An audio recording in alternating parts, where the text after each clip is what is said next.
Hey, Shalom Israel. I hope y'all ready because it's almost that time again. And this year we doing it big with the Passover week kickoff. Yeah, that's right. We having a whole day of events to start off the 57th annual Passover week the right way.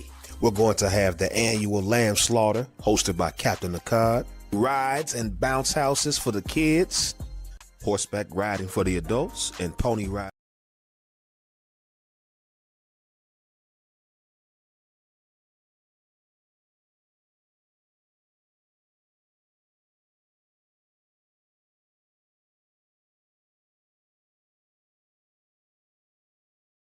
Shalom, Israel. It's that time again. The Isupk.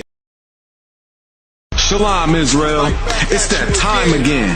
The Isupk, under commanding General Yohana, presents the Lord's 57th annual Passover.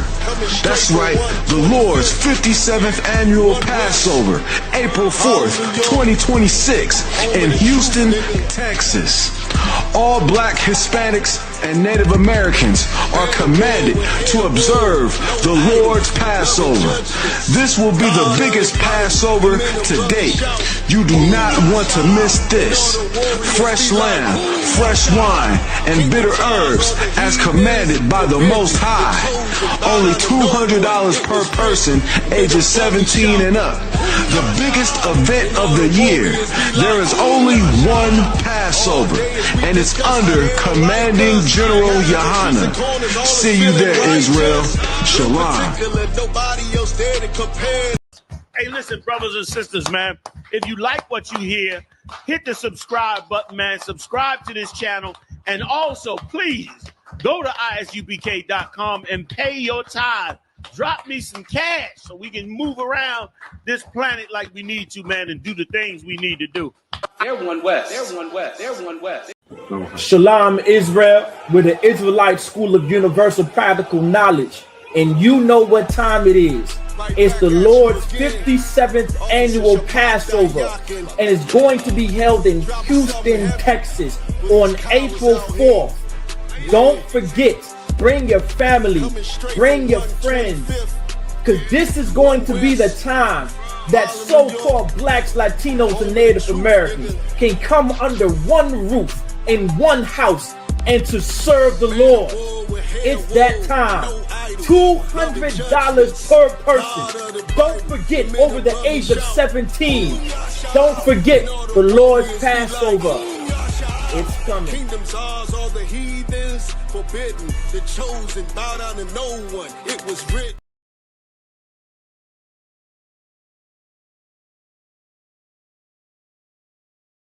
Shalom, shalom, shalom. Shalom, shalom, shalom. You've been live with Priest and Captain Isupk Shah, Israelite School Universal Practical Knowledge, under commanding General Yohana, the Isupk Biblical Scripture Breakdown class, live, talking about the wisdom of the Most High. You understand? We'll give everybody a chance to get in here. Y'all by Shem Yahushua Barakatham. Y'all with Shema Latham by Shem Yahushua. All right. Okay.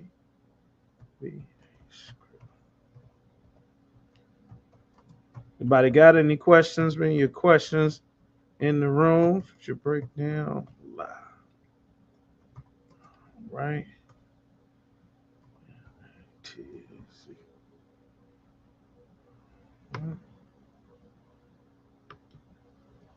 There we go. There we go. All right. Yeah. Oh, that's way behind.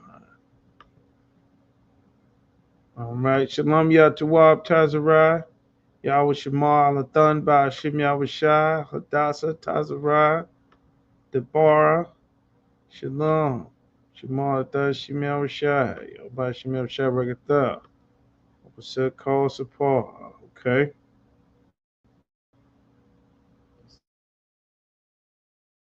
All right. All right. Okay, there we go.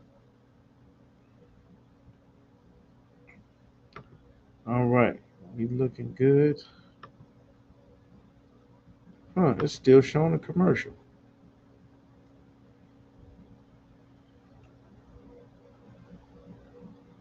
All right. Okay, there we go.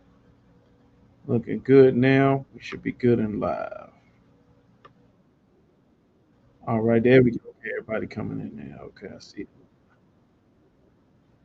Okay, still got that delay. All right, so tonight we're talking about the Lord's wisdom there. The Lord's wisdom, where we ended up, we went over things, we're going over and explaining how the Lord has set everything up. All right, we're going back to where we ended, Deuteronomy chapter 4.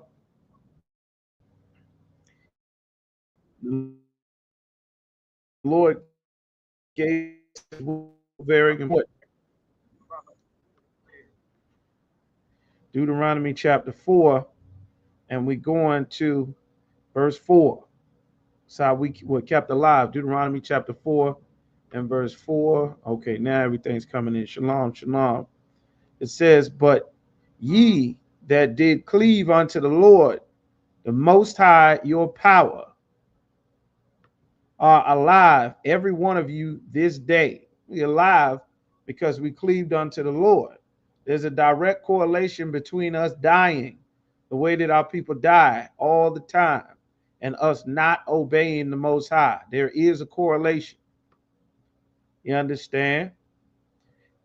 Every one of you this day, behold, I have taught you statutes and judgments, statutes and judgments, rules. I've taught you these things, even as the Most High, my power, commanded me. These commandments and things came from the Most High. It wasn't something that a man made up. It isn't something that's subject to change. That ye may do so in the land, meaning in the land, we're supposed to have land. This is where we go. And what about the land? Whither ye go to possess it? There's a correlation between us not owning our land and us not obeying the Most High. There is, and it's a very important thing for us to learn, because we are in a state of survival, a state of scramble. Our people becoming, you understand, homeless all over the nation, all over the country, all over the world, because the Lord gave us instructions. And these instructions were how we possess the land. And by us not obeying those instructions, that's what ended up setting us back, ended up putting us in that situation. All right. So that's Deuteronomy chapter 4 and verse 6. Now he said, this is your wisdom and your understanding, therefore, and do them. Okay, hold on one second, y'all. It says, keep therefore, oh boy.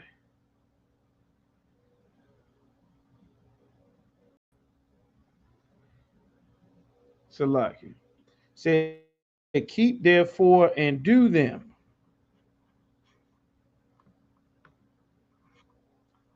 Ain't nobody.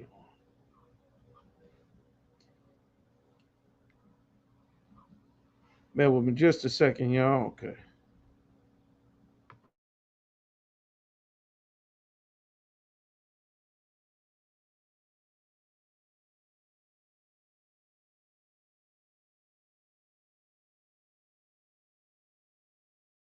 Shalom Israel, with the Israelite School of Universal Practical Knowledge, and you know what time it is. It's the Lord's 57th annual Passover, and it's going to be held in Houston, Texas on April 4th.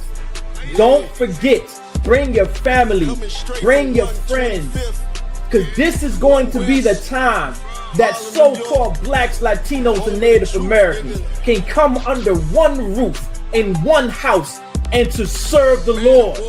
It's that time. $200 per person. Don't forget, over the age of 17. Don't forget the Lord's Passover. It's coming. Kingdoms ours, all the heathens forbidden. The chosen bow down to no one. It was written. All right, Khan. That's right. The Lord's 57th annual Passover coming up. Pay your Passover fees, get your registration going. But the Lord said, Deuteronomy chapter 4 and verse 5, and now verse 6, he said, keep therefore and do them, for this is your wisdom and your understanding in the sight of the nations. Like, we've been looking for wisdom in all kind of ways to be wise, and everybody else's gods and all their religions and their cultures, and their religions, gods, and cultures were able to build and gather, but our wisdom and our understanding. That's not how we get fixed. These rules that the Lord gave us, you understand, would cause the other nations to hear all these statutes, all these rules, which they did.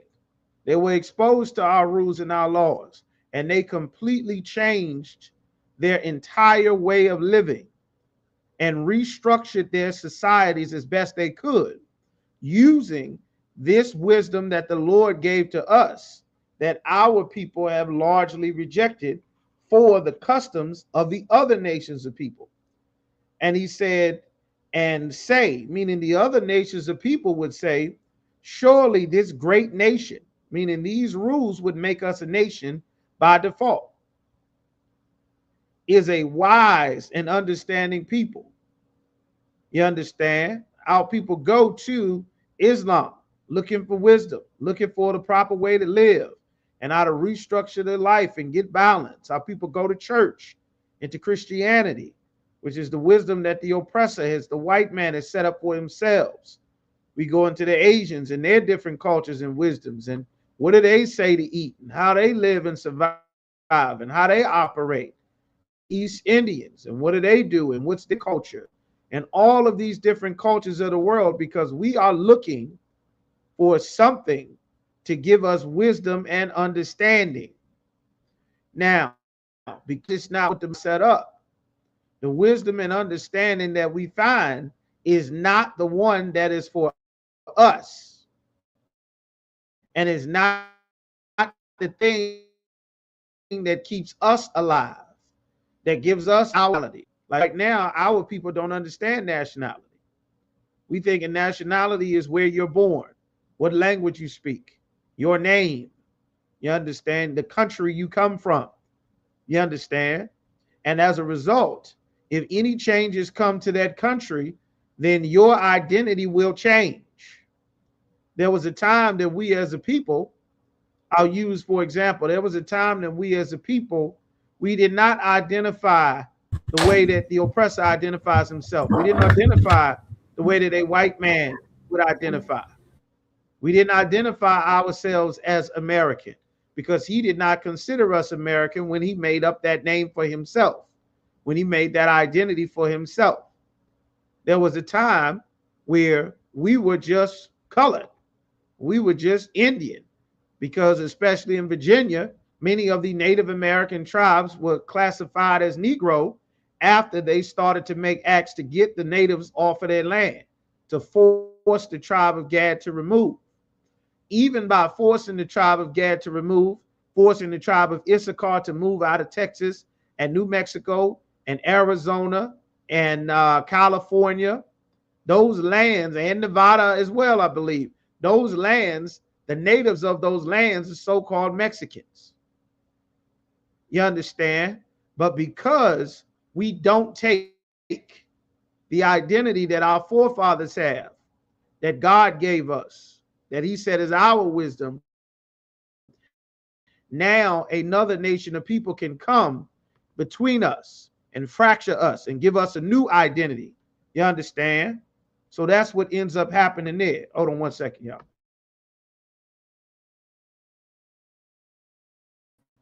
And that's what the Lord is saying.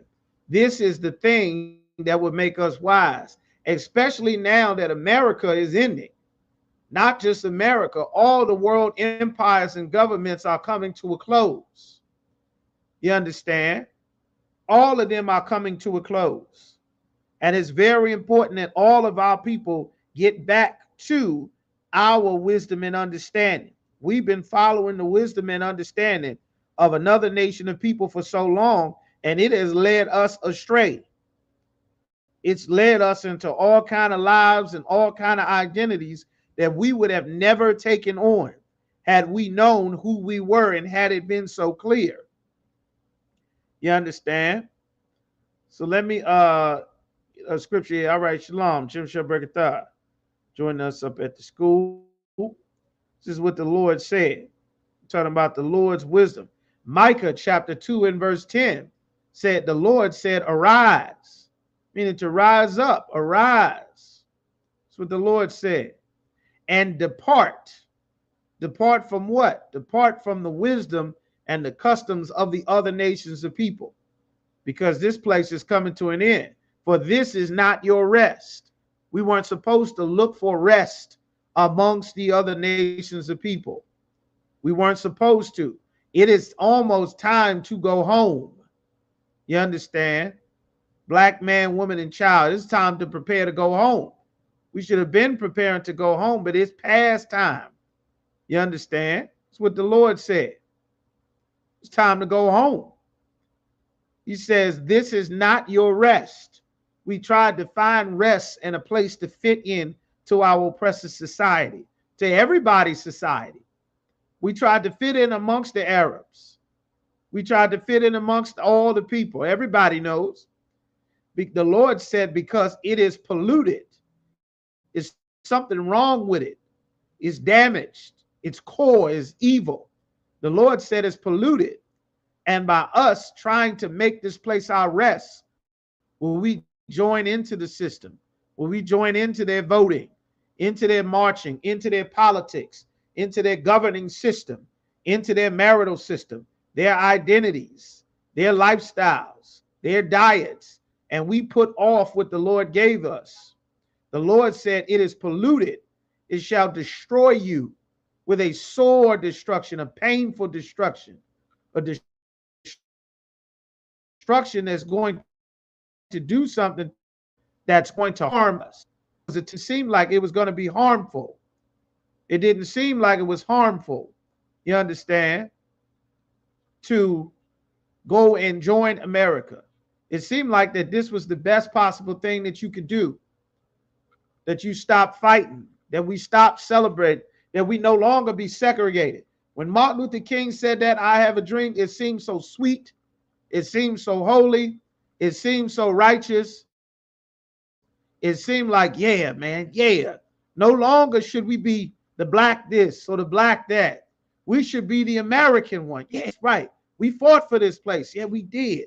We marched. We voted. We bled. We gave our soul, and we should be judged by our character and not the color of our skin. Martin Luther King had to say that because the oppressor took one look at our skin and he said we weren't human. That meant he could do terrible things to us because of our skin, not because of his skin, not because of what he does, because us not being white was all the justification that he needed to do terrible things to us and everyone else. And as a result of us rejecting the Lord's wisdom because of sorrow or fatigue or pain or suffering, or because a new political idea came around, or because of religion, we decided to not obey the Lord, and we've been in Martin Luther King's nightmare ever since. Even before then, the Lord, it shall destroy you with a sore destruction. How? How will it destroy you with a sore destruction? Let's get some. Let's see how. All right.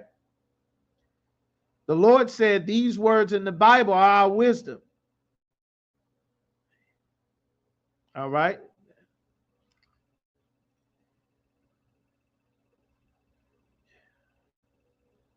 How do we get here? Said a sure destruction, meaning something that was going to destroy us. Shalom. Yo, Shem Shabrakatah. Something that was going to destroy us and cause us pain. Would cause us pain. Us trying to join another people caused us pain. All right.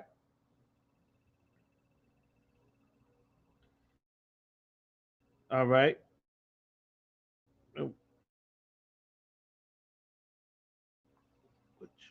Shalom.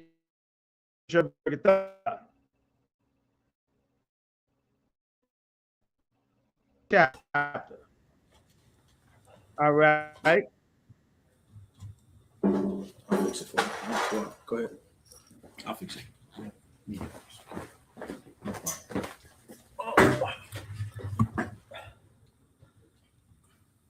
Something that was called pain. Chapter 22 and 5. Things become painful unto us.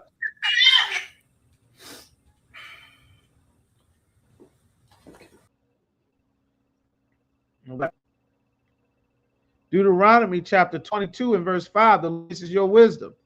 He says, the woman, meaning a woman, shall not wear that which pertaineth unto a man. Meaning a woman shall not wear something that pertains to a man. What does this mean? What is this talking about?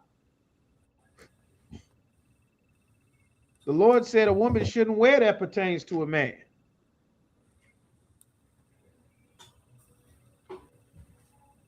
There's a lot in that scripture. I want to see who's paying attention, who can understand what's being said. You got the scripture. Shalom, Kalatazar, Shem Shabbagatah. All right. All right, Hebrew. Imadah. Nasha'arakah. Shalom. Yaikwab in the building. Shabbagatah. Mr. Raya. Azarachah. Shalom, shalom. What does that mean? What is the Lord even talking about? Yabakar in the building. All right. Right. All right. We got some good answers. Y'all coming out the gate firing. All right. Now, that's wonderful. We got some answers. Sister Zarakar, quick on the trigger. All right. Said physically, mentally, spiritually. That's right, sister. That's right. Talking about homosexuality. We didn't get there yet. That's a good point, brother. That's right. But we didn't get all the way there yet. A woman can't lead. That's right. That's right. You're correct. Sister Rise said women don't wear pants and look like men. All right. Now, that's a very good point. There's some religions and some religious groups. That's right. Studs, the daggers. Right. Some religious groups say that women aren't supposed to wear pants because pants is a man's garment. It's a man's outfit. You can hear the type. Women taking on the persona of a man. That's right. But that's too soon. It's too far, brother. That's good. You on the trigger. Lesbianism not allowed. That's right. That's correct. But we ain't got to lesbianism yet. We ain't made it there yet. This is before you can even get on that highway. Yaquab, you got your hand up. You was going to say something, brother? Colin on con, sir. Just for clarification, we doing Deuteronomy 22 and 5, right? 22 and 5. That's right. Colin on con. Salaki, sir, if I may, is it pertaining to clothing? That's right. We got laws about clothing. Can't wear the pants of the family. Okay, I think y'all fancy yourselves spiritual, huh? Y'all. I figure y'all to learn a thing or two or three. Okay. Well, it's many layers to an onion. You understand? Y'all, these are all good answers. But it says the woman shall not wear that which pertaineth unto a man. How do we know what pertains to a man? How do we know? Salakia, sir. How do you know? How can we measure what a woman is supposed to do, what a man is not supposed to do? How do we know? Because the Scottish man, the women in Scotland wear skirts, and the men in Scotland wear skirts. How are we supposed to know? The Egyptians wore skirts, the men wore skirts, and the women wore skirts. So how are we supposed to know? Go ahead, Yaquab. Salakia, sir, because our garments show clear distinction between a woman and a man. We wore war garments. Right. That's correct. But every article of clothing is not a garment, though. There's garments for ceremony. There's garments we wore to camp. There's things we wore to battle. But every garment is not for ceremony, like your work pants. You go to your slavery, that's not a garment. Your t-shirt, that's what fake Israelites don't understand. They figure that a garment is whatever you wear. Put fringes on the bottom of your damn basketball shorts. Fringes, baby doll tassels on your t-shirt, looking like a hula skirt. Damn Hawaiian woman. Everything you wear is not your garment. You understand? There's laws that give us specific, but how do we know what is for a man and what is for a woman? That's a very good thing. Throughout the Bible, it talks about skirts.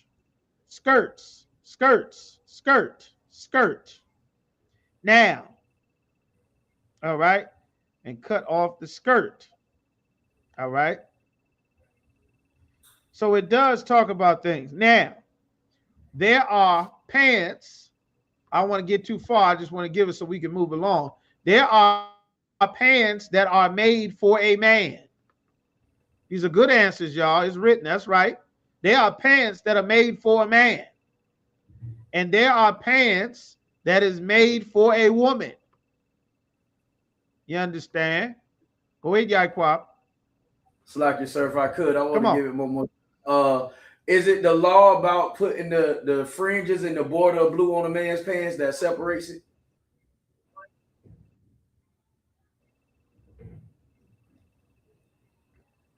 Well, the law is not on a man's pants because it doesn't say on the border just a man's pants. It says on the corners of thy vesture. Let's get that law.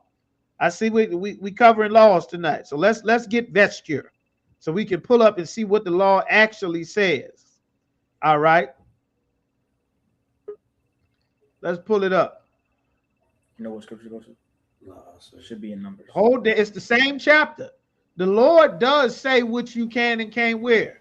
He get real specific. He don't want nobody to guess. Yeah, 22 give me Deuteronomy. 12. All right, 22 verse 12. All right. Let's skip down to 22 and 12. Let's get the law.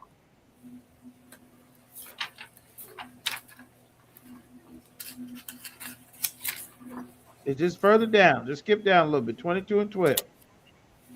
Come on. The book of Deuteronomy. Read it, Yaquab. Come on, sir. The book of Deuteronomy, chapter 22, verse 12. Thou shalt make thee fringes upon the four quarters of thy vesture. The four quarters of thy vesture. You got to know about sewing and seam work. Quarters of thy vesture. Why does it say it's where two seams meet together? The bottom of your shirt is not where seams meet together. If you got two pieces of fabric or linen that go together, that's where you're putting the corners of thy vesture. You understand? Like on when you got the corners of your, damn. I'd have to go grab a garment. You ain't gonna see it. But the corners of your garment, down your arms, down your legs, where pieces and seam fabric meet together. The Native American tribes had it going down their legs along the seam and down their arms from their wrists, going down across the back of your shoulders, going across your shoulder blades, where two pieces with two seams are meeting together in the corners of the garment. You understand? All right. Shalom. Smaller thought she mouth shots. It's all right. That's correct. You got good answers. Wherewith, go ahead. Wherewith thou coverest thyself. Where you cover yourself. Right. Now, some religions say that's what that means. Some religions say that a woman is not supposed to wear pants. Fake Israelites say that. Jehovah's Witnesses say that. So like there are pants that are made for a woman that are not made for a man. You understand? There are shirts that is made for a woman. They don't ever make the argument about shirts. Since a man can wear a shirt, that means a woman, she shouldn't be allowed to wear a shirt either. Shirts are for men. So what's the woman supposed to wear? You understand? They got drawers for a man. And they got undergarments for a woman too. You understand? So because a man gets some underwear, that means a woman can't get none. Like the Lord gave us laws, and something about the wisdom from the Most High is he did not give us religion. He gave us real life things.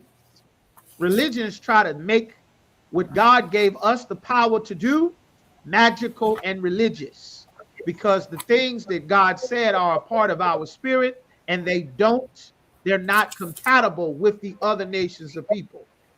Christianity tries to make baptism religious, when the purpose for baptism originally was to wash your nasty behind, to get the sickness out, to get the dirt out, to get the filth out, to get the blood off, to get the whatever, to make sure that you didn't take your dirt, germs, bacteria, and filthy behind around other people before you cleaned yourself and your clothes and your sheets and whatever else may have become unclean because of what has happened in that area.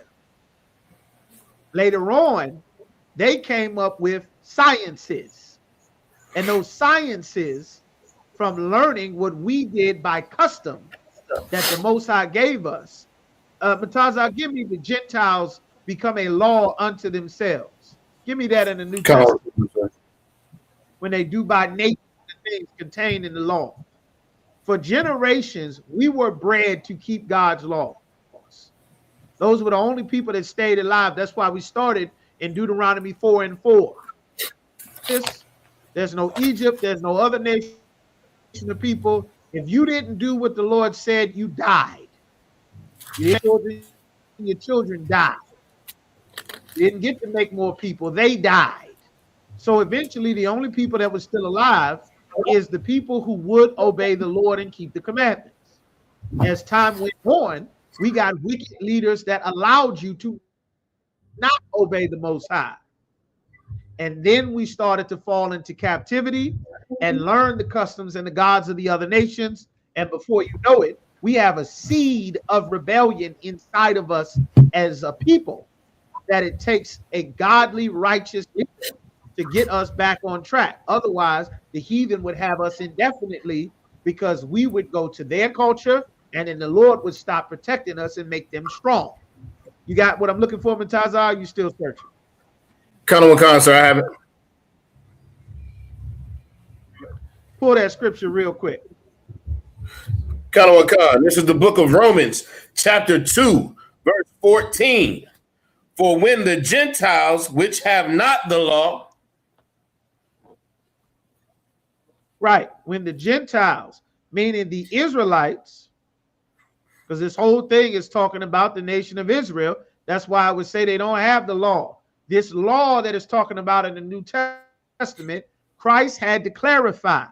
He said in Matthew 5:7, think not that I've come to destroy the law. I didn't come to destroy the law or the prophets. I came to fulfill and show you what they said was true. The Lord had sent them. The Lord sent me. I am continuing what God told them to tell you, that what I would do when I got here. But I'm not ending what God told them to say. I'm legit. They're legit. We were all sent by the Lord. So the law that is talking about is a physical priest coming to punish you if you are a woman wearing a man's clothes, trying to portray yourself like you are Lil Wayne, like you an uncle or a brother or a daddy or a father or a man or a boy.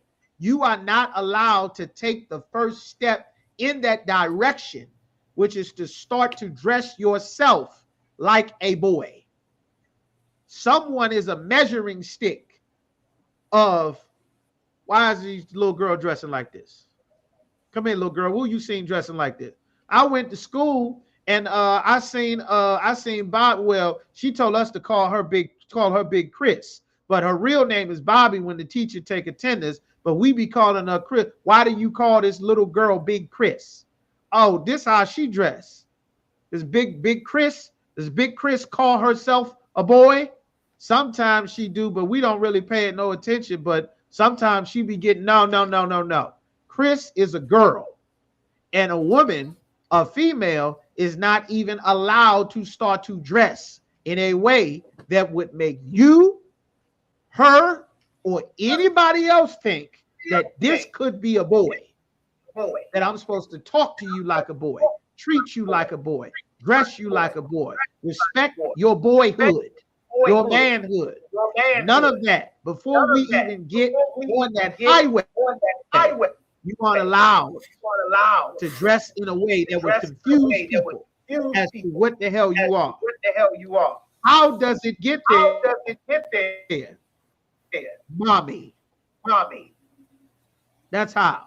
Just remove the man. Because what mommy thinks is cute, it's going to take uncles and granddaddy and daddy to know that this is a problem. It don't look like anything to mommy. It's just cute to mommy. It's cute to mommy. Mommy's emotional. This gonna be mama baby no matter what. But there has to be somebody around that is not looking at everybody like your baby. It's got to be somebody around that's thinking about the sobriety and the serious things of the law. Precept, Titus, the 3rd chapter, that the aged men age not in your numbers, because wisdom standeth not in the length of gray hairs or in the number of years, that the aged men be sober, likewise, to think about things that are grave, that are important. Because if you start to let your little girls dress like little boys, then the demon will come in to help coach them into being little boys. You understand? Precept, Judah mourneth. The real Jews are in a state of mourning, sadness, sorrow, suffering. Why?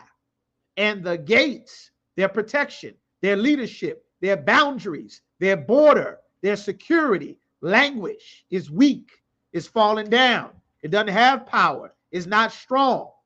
And because of this, the cries of Jerusalem, the cries of the Jews, the cries have gone up. We're going to slow walk this. Start from the top again, Matazah. Hit it from the top.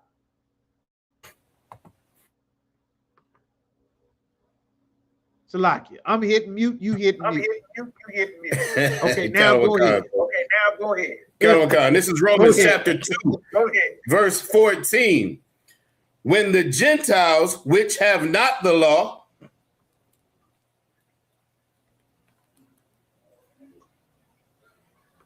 When the Gentile.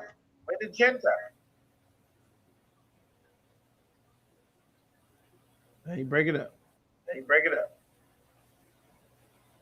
When the Gentiles who don't have a physical priest coming to punish you, who is looking throughout the city to see what is in violation of God's rules. Man, a real big reverb. Whose reverb is that? Is that you? I believe that is me, Adawan. Just turn it down a little bit. Come. I think that's you, Bataza. Okay, just turn it down a little bit. All right. Keep going. Do by nature the things contained in the law. It says do by nature, because these things contained in the law is the nature of a Black, Latino, or Native American. That's our nature. It's our nature to take care of the stranger that came from a place and we don't know. That's why when the white man came amongst us, it was so easy for him to enslave and kill us, He said, these are the best people that I have ever met in my entire life. Let's kill them. That's literally what the Columbus and the conquistadors said. Because we have a law that you're supposed to care for the stranger, feed him, relieve him, treat him like one that is born amongst you. But because centuries earlier, our people stopped serving the Lord, we start to try to have brotherhood and sisterhood with the other nations' people. God, and that's not wise. The Christian church removes the protection of God's wisdom that keeps us alive, like he said in Deuteronomy chapter 4. And then it teaches us to look at everybody the same, which is not what it says in the Bible. He said, the children of thy people, to whom pertaineth the covenant, the adoption, the giving of the law, the promises. All of that is just our family, race, nation of people. He gave us laws about how to treat the other nations of people. You understand? How to be civil with them, but they don't get the benefit of the doubt and the brotherhood and sisterhood that we are only supposed to show each other. And because we give it to them, like any natural resource, you run out of a resource. And then there's no love, compassion, forgiveness, patience, kindness, respect, honor rates of people. That God told us not to do that. You understand? So keep reading. Keep reading. These having not the law. They don't have a priest to come and police them, which is what the law means. Keep going. Keep going. Are a law unto themselves. Themselves, they have a law. They have a law that they're going to circumcise their male children on their 8th day. They have a law that when a woman is on her monthly cycle, she's to be separated. Not supposed to deal with her. She's supposed to be in a separate place. That's what the Aztecs had. That's what the Mayans had. The Taínos had. The Inca had. That's how they knew left Spain with Christopher Columbus. That's how they knew they were looking for us. You understand? All right. So that's what it's talking about. It is our nature to be the children of God. But these religions that have been ingrained in us, they must be torn down and removed because we don't fit amongst them, and it makes God angry. Any more on that? That's it, sir. Most High in Christ. Yaquab, take me back Deuteronomy 22:5. The book of Deuteronomy 22, verse 5. The woman shall not wear that which pertaineth unto a man. A woman isn't supposed to wear anything that pertains to a man. A man's shirt, a man's garment, a man's things of a man's stature and authority and position of power. A woman was never supposed to wear that. The thing that a woman was never supposed to sit as a judge to decide the matters of life and death. The Lord never wanted a woman to have the choice of life and death. This oppressor gave a woman the choice of who lives and who dies. And as a result, it has destroyed our children. It has destroyed our sisters. It has destroyed our brothers. God did not want you as a woman to have the power to make that decision. You understand? But someone in somebody's culture, they did want you to have that power. Hold that. We don't get it. I mean, merciless. Merciless murderers of children. me Wisdom of Solomon, chapter 5 and verse 1 in the Apocrypha. This is the consequence of taking, Salaki, it's not 5 and 1. Bear with me. Hold on.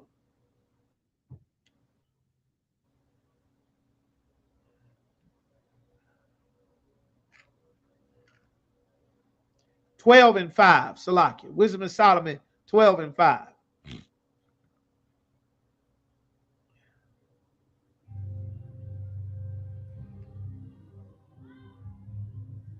Wisdom of Solomon. See, Chapter these 12, other verse nations, 5. they did start at 4. Come. Wisdom of Solomon.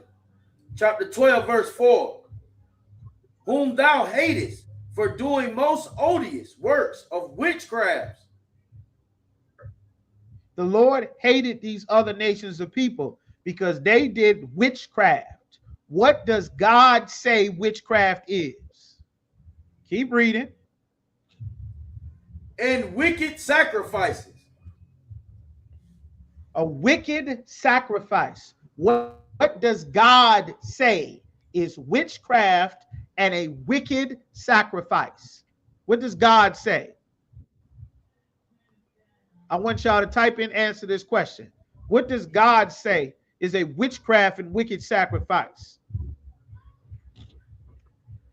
You get ready to read it. Read it, Yaquah. Verse 5. And also those merciless murderers of children. This is a witchcraft. What? And also those merciless murderers of children. A murderer of children. God called that a witchcraft and a wicked sacrifice. This is talking about infanticide and abortion. Keep going. A murderer of a child. And devourers of man's flesh. They destroy the flesh of a man. You understand? To devour the flesh of a man. This was the customs of the other nations of people. Keep going. And the feasts of blood. They feast. They drink blood. They eat blood. A feast. A feast is a big gathering together to eat. They eat blood. They drink blood from animals and people. They eat people. You understand? That's called cannibalism. They have a soup in Asia called fetus soup, where they eat the soup of a baby. They eat the soup or the embryo of a baby, and they take and they put it into a soup and turn it into a stew, and it's called fetus soup. That's right, sister, abortion. That's right. You are not allowed to have an abortion. God does not give you permission to be a merciless murderer of a child. You understand? Keep going. Verse 6. With their priests out of the midst of their idolatrous crew. With their priests out of the midst of idolatrous crew, meaning they have gatherings and they have religions and leaders. Many good horror stories are about praying and devouring children.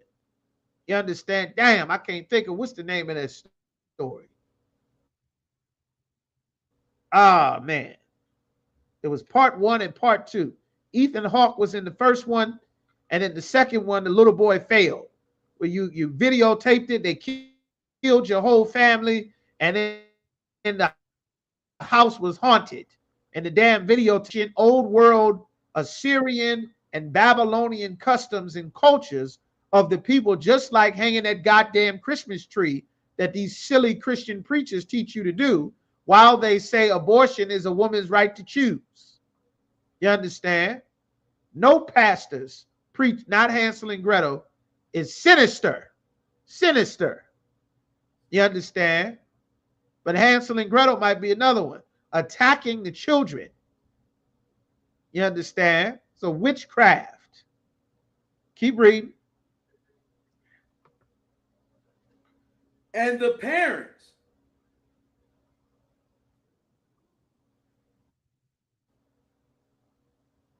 and the parents. It's saying parents are doing this to their own children. This is abortion. You split that money, that cost, you go to Planned Parenthood and you kill that baby. You pay someone. God calls it witchcraft. God doesn't say you get a right to choose. You don't have a right to tell your woman to kill the baby. Your woman don't have a right to choose to do it on her own. You do not. God doesn't give you that right. Once you start to decide that you will kill your baby, that you will take rights from a people that teaches you to do something the opposite of what God said is your wisdom and your understanding, those people can now demean and degrade you as a people. They can now lower your status as a people. They created the eugenics movement to stop dark-skinned people from populating throughout the earth. Anyone that was not white. The white man has a problem genetically. He cannot reproduce himself like the rest of nature can reproduce. He can't make children like the Arabs and Africans and Asians and East Indians. He is an inferior genetic man. His reproductive organs are inferior. His white woman is infertile. Her reproductive organs are inferior to everyone across the rest of the earth. Europe is not making enough white people to continue their white race. And if anybody has sex with a white man or white woman, those children will not be white. The seed of them will be white according to their father, but the pure, pristine whiteness, the caucasity of it all will be diluted, and you'll end up like Meghan Markle. You won't be a Sleeping Beauty, Snow White, Princess Cinderella no more. You're going to be a frosted covered white woman. You're going to be a gold white woman, a brown white woman. And they don't want that because that can't reproduce that whiteness no more. And they don't make up more children than the rest of the planet. That's why they got to travel and steal and kill, because God did not give them any resources. They set up a caste system based on skin color throughout the world because they were the unnaturally colored people on the planet. God did that that this is the man that sheds blood on the earth everywhere they go. That's why God did it. But of course, you won't have this wisdom if you're in church thinking that Jesus Christ is a white man. So when Dylan Roof walks through the goddamn church, he'll be able to murder everybody because you think Jesus walked in. Why? Because the wisdom and the understanding that God gave us, the Christian church said it don't matter no more. So keep going. Whoever was reading. That killed with their own hands. That killed with their own hands. Right. Killing with your own hands. A soul. God assigns life. You don't decide life. God makes life. God puts life inside of a woman. The man's seed fill out the request order, and God approves it by starting to form a baby inside of that mother for those 10 months, according to the Bible. You understand? Fertility procedures is fertility. Are you talking about in vitro or freezing your eggs, stuff like that? It's not a sin for you to freeze your eggs, no. But now, when you come, that's why it's very important to get counsel from the Most High about what you do, because two lesbians will go and take their egg and then go and get a damn sperm donor and create a baby, and you got two women pretending that one of them is the damn man, and ain't no man nowhere. Then the woman leave you while you pretend to be the man, and you a man, a woman pretending to be a man with no rights to this child, and you on child support. and you a woman. It's a whole bunch of confusion. You understand? If that's what you're talking about, it's not unlawful, no. But you should get some counsel. Taking drugs to become pregnant, no.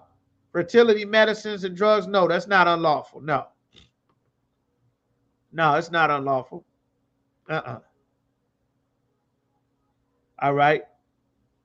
A soul. God assigns a soul. The white man been trying to create life for the longest. God assigns a soul. All right. Keep going. Destitute of help.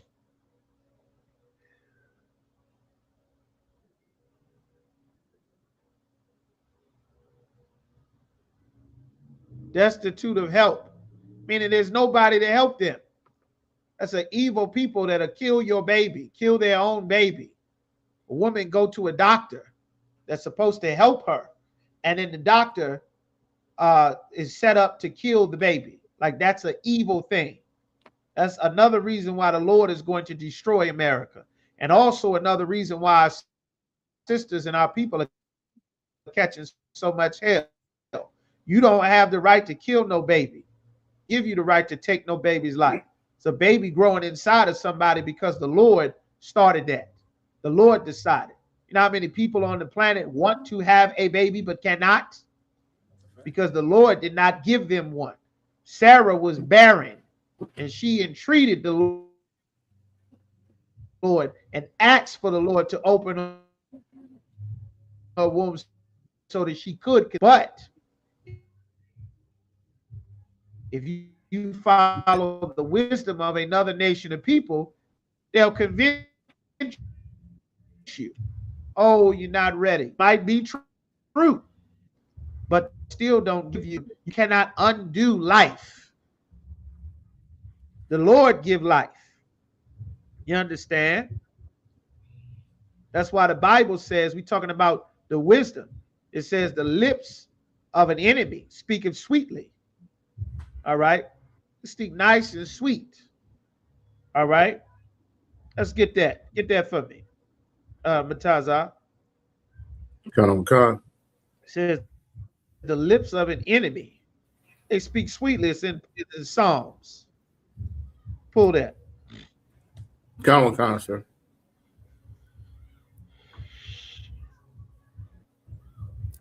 It's Proverbs and Psalms 1. Drawing the swords. Proverbs, I believe, sir. You got to read it. Get into it, Salaki. Yeah. Okay. 55:21. I don't think that's it. It's a lie.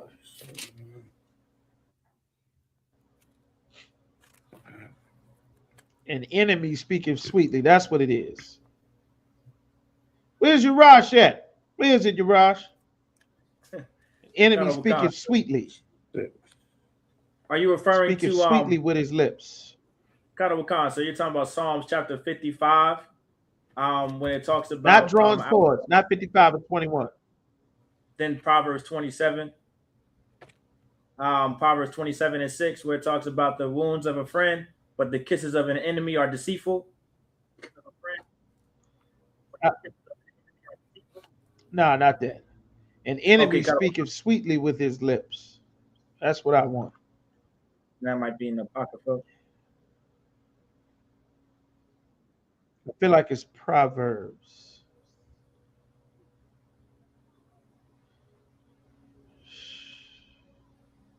Go to Ecclesiasticus chapter 12, verse 16.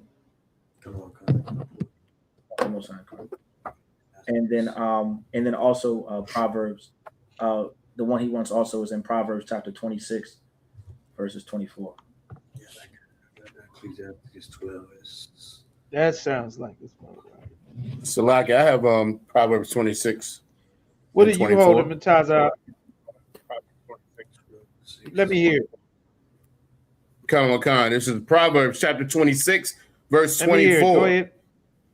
He that hateth dissembleth with his lips. No, that's not it. Salakia, sir.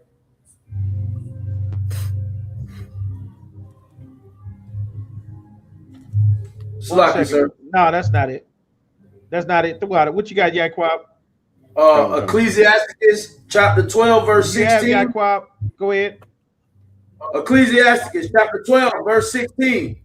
An enemy speaketh sweetly with his lips, but in his heart he imagineth how to throw thee into a pit. An enemy speaketh sweet with his lips. That's why we don't do all that sweet talking here in the UPK. Trying to learn the Bible, you ain't hearing no sweet talk. The white man is the devil. Nothing sweet about that. We going into slavery when Christ returned. We ain't doing sweet talking. There's no Santa, there's no Easter bunny. Can't have interracial marriage. God hates the white man. That ain't sweet talk. You get high, the Lord is going to kill you. No sweet talk about that. But an enemy will tell you, well, you're not ready. You're young. You don't have the money. How you going to take care of the baby? How you going to feed it? You can barely feed yourself. Is the father still around? You know you're not ready. You can have a family at any time. Now is not the time. Then you just have a baby. How you going to take care of another one? It's just a procedure. We'll make it all go away. Everybody makes a mistake. Sounds nice and sweet. You're here for your consultation. I understand this can be a very trying time, and we want to make this as smooth as possible. And, you know, it's your right. It's health care. And we want to make sure that as many women as need this type of care, and to say, no, you are killing your baby. You're killing the baby. You shouldn't be comfortable killing the baby. It shouldn't make you feel good about murdering the baby. It shouldn't make you feel calm about murdering the baby, because there's almost no sisters, very few sisters that ever feel good about having that damn abortion after they have it. Right. Get your money first. You got to go and you're gonna miss out on school. An enemy speaks sweetly with their lips. Somebody always got something nice and sweet to say. That's not us in the UPK. You know, we love the hell out of y'all. We ain't doing a whole bunch of goddamn sweet talking in here. But the pastor speaks sweet. Jesus is sweeter than sweet and sweetest. That's not what Jesus is in the Bible, though. You understand? But that's correct. That's the scripture I'm looking for. Now, let's go back to Deuteronomy chapter 22. You understand? All that sweet talking, we've come to associate sweet talking and feeling good with God. We've come to associate how we feel with that means the Lord is there. Speaking of the Lord is there. All of that gospel music and all of that damn singing. Give me that gospel music, Mataza. I'll hold it. We going to a bombshell. Hold on to it. All that goddamn gospel, sweet worship, sweet hallelujah, Jesus, hitting all the high notes. Your favorite sodomite singing all the songs. Big mama crying. Everybody swearing to God. It destroys a woman's body. It prevents her from having future children. It damages her altogether. And it damages your kids. You think your kids don't know mommy pregnant? And now you're not? Well, where's the baby? They grow up to find out, well, if mommy had enough money, she would have killed me too. Why in the hell would your kids ever listen to you? Why wouldn't they grow up and shoot everybody in Portsmouth and Richmond? Why wouldn't they? Right. If you had enough money, you would have killed me. But you were too poor. You couldn't afford it. You couldn't afford the Uber ride to the goddamn abortion clinic. That's why I'm still alive. Well, you know what? You understand? This evil got to stop. But it has to be called evil first. You understand? Yaquab, take me back where you were. Book of Deuteronomy, chapter 22, verse 5. Neither shall a man put on a woman's garment.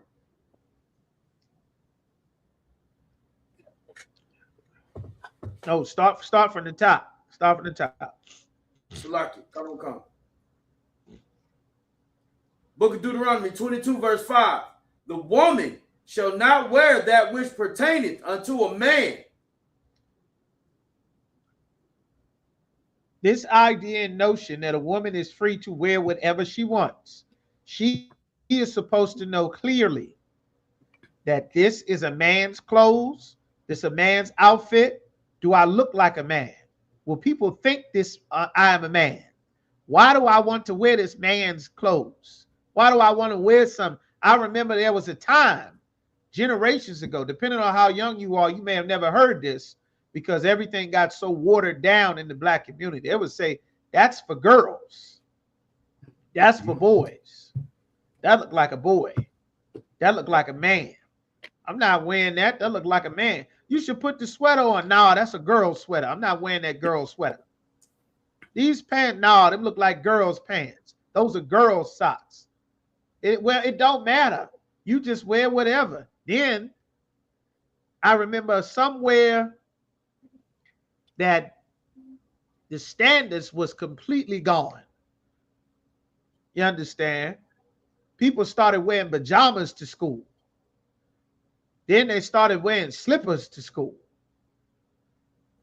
Then it was like what the hell is going on? You just woke up, rolled out of bed, and you went to school. You didn't get dressed, didn't brush your teeth or shower. You understand? You at school in your night clothes. Sidebar: a sister just got arrested and kicked off a Spirit flight because she wearing the wrong goddamn clothes on the flight. She got some box hugger pants on, tight all up into her damn tail, trying to ride the airlines, and they put her off the plane, and she like, what's the big deal? She don't understand that there's a dress code, that there is someone who dictates to you what you can and cannot wear. Someone above you. You don't have the final say. It don't matter if you're comfortable in your body or not. It don't matter what shape you are. It don't matter how old you are. If you are a woman, there is an authority over you. That authority is put there by God. Removing that authority gets you killed, gets you missing, gets you hurt, gets you used, gets you abused. I've worn PJs to school, but did because it was pajama day. Yeah, don't wait. Don't do that. Yeah, I hate you, sis. It's all right. But you understand, that's why. But a woman, there's a boundary for a woman. And that's in the law. Starting to remove the boundaries that the Lord has set up. How do you find out what's for a woman? Men tell you.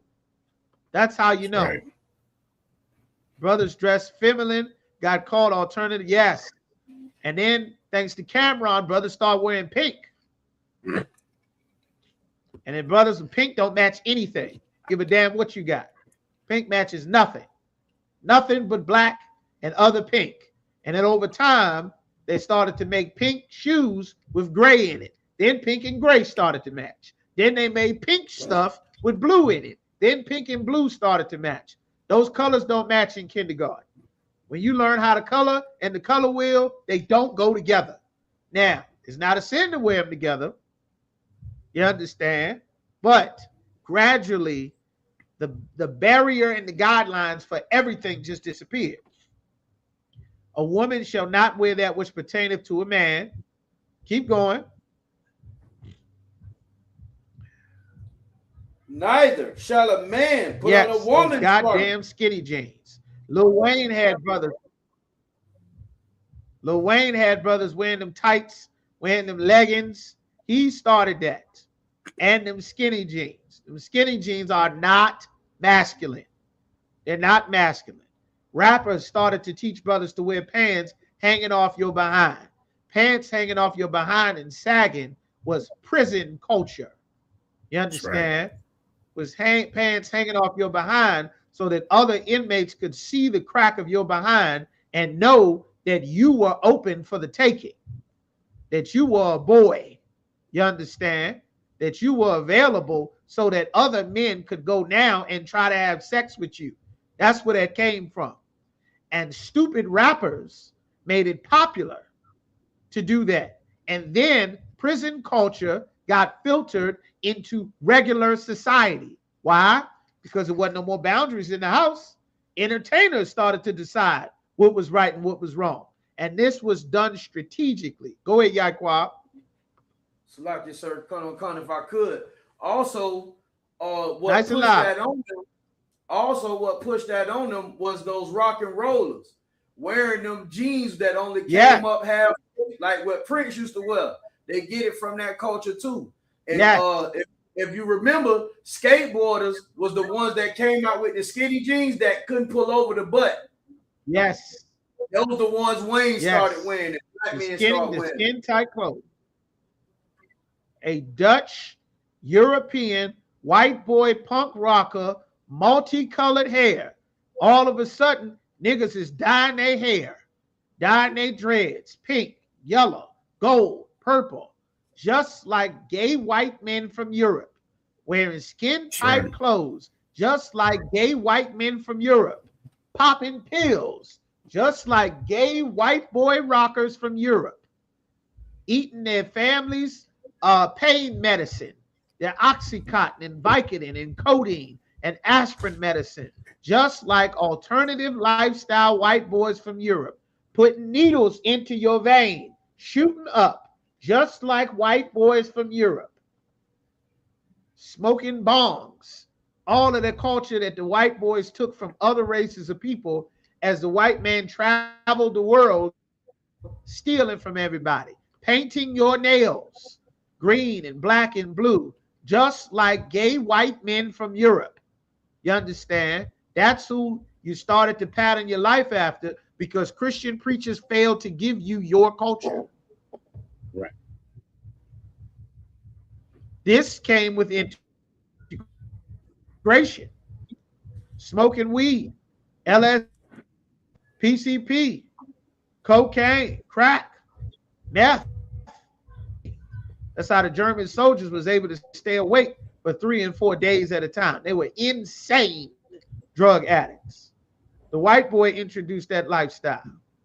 A woman supposed to be a princess with her princess dress and get her nails painted and her face all colored up and dolled up and shiny and showing off her feet and her toes and all her heels and her outfit and her jewelry all everywhere and all of that. That was a woman's culture. But taking the culture of the other nations of people, now you got metrosexualism. Man ain't sure. Well, it don't matter. If I want to color my nails, I'll do it. If you want to wear a woman's socks, you can do it. If the damn drug dealers wearing a woman's cardigan, some goddamn sweater shirt with the damn rope around there, then came the man purses. They got niggas in heels now. Niggas wearing skirts now. All of that. Coloring their nails now. You understand? A woman can't have nothing. Before it ever makes it to this point, to further erode away our society, God gave a boundary so that you never even got on this highway that a man was not free to wear anything that made you think this was a woman. There was a clear definition of what a man and a woman and a girl can wear. It was a clear definition. Keep reading, Yaquab. For all that do so, be ready, brother. Come on with it. For all that do so are abomination unto the Lord, unto the Most High thy power. A woman dressing to make you think she is a man, God called that an abomination. A man dressing to make you think that he is a woman, God called that an abomination. You aren't free to dress however you want. That's against God. And your culture, see, around the world, the East Indian man wear the same dress as women wear. He got on a skirt, the woman got on a skirt. The Arab man, I mean, they wear the same dress, the East Indian man. The Arab man dress is a little different from the woman man dress. You understand? But the East Indians in Asia, they wearing the same skirts. You understand? God put a difference between a man and a woman. The other nations of people, they don't always have a clear difference between a man and a woman. The white man show up to Asia, he want to take the little boy and dress it up as a girl. The damn Arabs take a little boy. You know what Muhammad called little boys in the Quran? For all of you got Muslim friends, he called the little boys virgin pearls. That's what he called a little boy. Not a warrior, not a young brother, not a young lion, the way the Bible calls a young man, or a lion's whelp, a young lion roaring, trying to get his claws together, trying to get strong and box and get powerful, full of life and vigor. Nah, that ain't what they call a little boy over there. They call him a virgin pearl. You understand? Them Arabs do nasty and terrible things to little boys and grown men and grown women. Any of your girlfriends tell you about some trip to Dubai, everybody getting flown out to Dubai and all expense paid trips, they sisters going to Dubai getting Birkin bags and rich, and the damn Arabs is taking a dump on them. Like you go to the bathroom and relieve yourself when it's time to make a bowel movement. They getting paid so that the Arabs, rich men that have our oil from the Middle East that we don't control because we took on Islam and Christianity and Egyptology when we were in our homeland. And now the other races of people have all the riches that belong to us. Well, with that wealth that we are supposed to have, they take that money and then they give it to our sisters while they pull their pants down and pee and take a dump on them for money. You understand? You see, when you get rich, what we are supposed to do with our wealth, our spirit and nature is supposed to be different from another nation of people. When Jeffrey Epstein and Donald Trump get $1 billion, they want to go kidnap little children and have sex with them on the island. They don't want fields of greens and strawberries and take care of the poor and be the powerful, righteous ruler, feeding the neighborhood, feeding the city. All my people straight, I'm taking care of the neighborhood. They don't want that. They want to starve people, hurt people, abuse people, violate people, make people grovel and beg and degrade themselves. This is why God told us don't ever join another race of people. Don't marry another race of people. Don't allow them amongst you. Don't keep their company. Don't reverence their gods. God gave us wisdom because he knew what they were all over our communities, and our sons and daughters is going missing all over the country. You understand? That's why the Lord said this is our wisdom and our understanding. Let's get some more. Let's skip some more. All right. Bear with me. Let me see. We're going to skip down to verse 22. We're going to skip down to verse. Damn. Oh, this is so good. Shit. Hold on.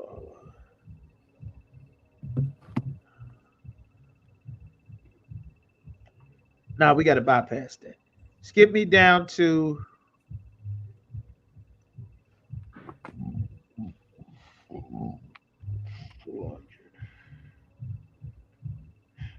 No, we can't. We got to do it. Give me verse 13. Matazah, give me verse 13. Let me hear how you sound. Salaki, sir, I was holding a different verse. What chapter? I know we're in Deuteronomy. What chapter is it? Oh, Salaki, what you holding? What you holding? Amos 5:23.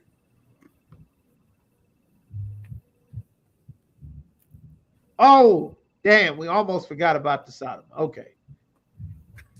We're going to have to come back to Amos 5:23. We're going to come back to it. But before that, hey, listen, brothers and sisters, man, if you like what you hear, hit the subscribe button, man. Subscribe to this channel. And also, please go to isupk.com and pay your tithe. Drop me some cash so we can move around this planet like we need to, man, and do the things we need to do. They're one West. They're one West. They're one West. Shalom, Israel, with the Israelite School of Universal Practical Knowledge. And you know what time it is. It's the Lord's 57th annual Passover. And it's going to be held in Houston, Texas on April 4th. Don't forget, bring your family, bring your friends. Because this is going to be the time that so-called blacks, Latinos, and Native Americans can come under one roof in one house and to serve the Lord. It's that time. $200 per person. Don't forget, over the age of 17. Don't forget the Lord's Passover. It's coming. Kingdoms ours, all the heathens forbidden, the chosen bow down and 54th annual 57th annual Passover coming up. Make sure you do your registration, pay your Passover fees, $200, everybody, 17 and up. You understand? Most High in Christ, all right? So let's continue where we were. We want to go now to, oh, damn. Give me what you got with the songs first, Mataza. Give me the songs. Come on, sir. This is the book of Amos, chapter 5, verse 23. Take away from me the noise of thy songs. Salaki. See, the Lord does not want to hear any song. Yeah, you. Why does he say take thou? Meaning because you singing a song to me. Rap music is not dedicated to God. R&B is not dedicated to God. Blues and jazz, southern rap, that ain't dedicated to God. Praise and worship music is dedicated to God, but it's not going to the Most High. The Lord said, I don't want to hear you singing me no song because you don't do a damn thing that I say. Donnie McClurkin, yet the latest in the blackety black preacher, super Jesus sanctified world, hit with the same nasty alternative lifestyle sexual allegation lawsuit, just like Tyler Perry, that he was hitting on some white boy, trying to turn the white boy into his girlfriend. Well, Donnie McClurkin got hit with some lawsuit. The damn children's church and the men's outreach and some man alleged Donnie McClurkin with sexual misconduct and all kind of vile sexual nastiness that he apparently did not want to have with Donnie McClurkin, who was his spiritual advisor. Well, he got a lawsuit going on against Pastor Donnie McClurkin now. All of this goddamn singing got to stop. The Lord wants the songs to stop so that you will stop getting high off the music and realize all the hoeing and all the goddamn LGBT alternative lifestyle getting slung around because you singing these stupid songs, ignoring that it's a man dressed like a woman with his nails done, hitting all your favorite notes. You understand? We got to wake up from this. Without them damn songs, you wouldn't be getting robbed by the preacher.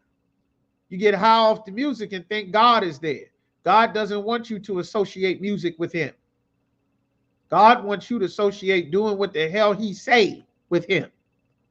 You understand? So that was it on that. All right. We've been associating singing with being close to God. And when we open the Bible, none of the things that God said to do, our people know about. God said, don't eat pork, crab, shrimp, and lobster. we eat it and pray in the name of Jesus and then die. Foot fall off, knees stop working, fibroids swelling up, thyroid swelling up. Why? Shrimp, pork, crab, lobster, digestive tract shutting down. That's our wisdom. Bypassing that to go ahead and sing a damn song and then disobey the Lord just to die. You understand? It shouldn't be this way. All right, so take me back to Deuteronomy chapter 22 and verse 13. This is the things that make us wise, so that the other races of people would see this and say, oh, they wise. These people got their God close to them. We praying to a goddamn statue. They pray, and then our village floods. We need that reputation because that is what will protect us. If you don't have the Lord's protection of a terrible power, then you'll have a God that accepts anything. They can abuse you, rob you, and take whatever they want. Before you know it, they'll be on top and we'll be on the bottom. Keep going. Okay, so this is Deuteronomy chapter 22, verse 13. If any man take a wife,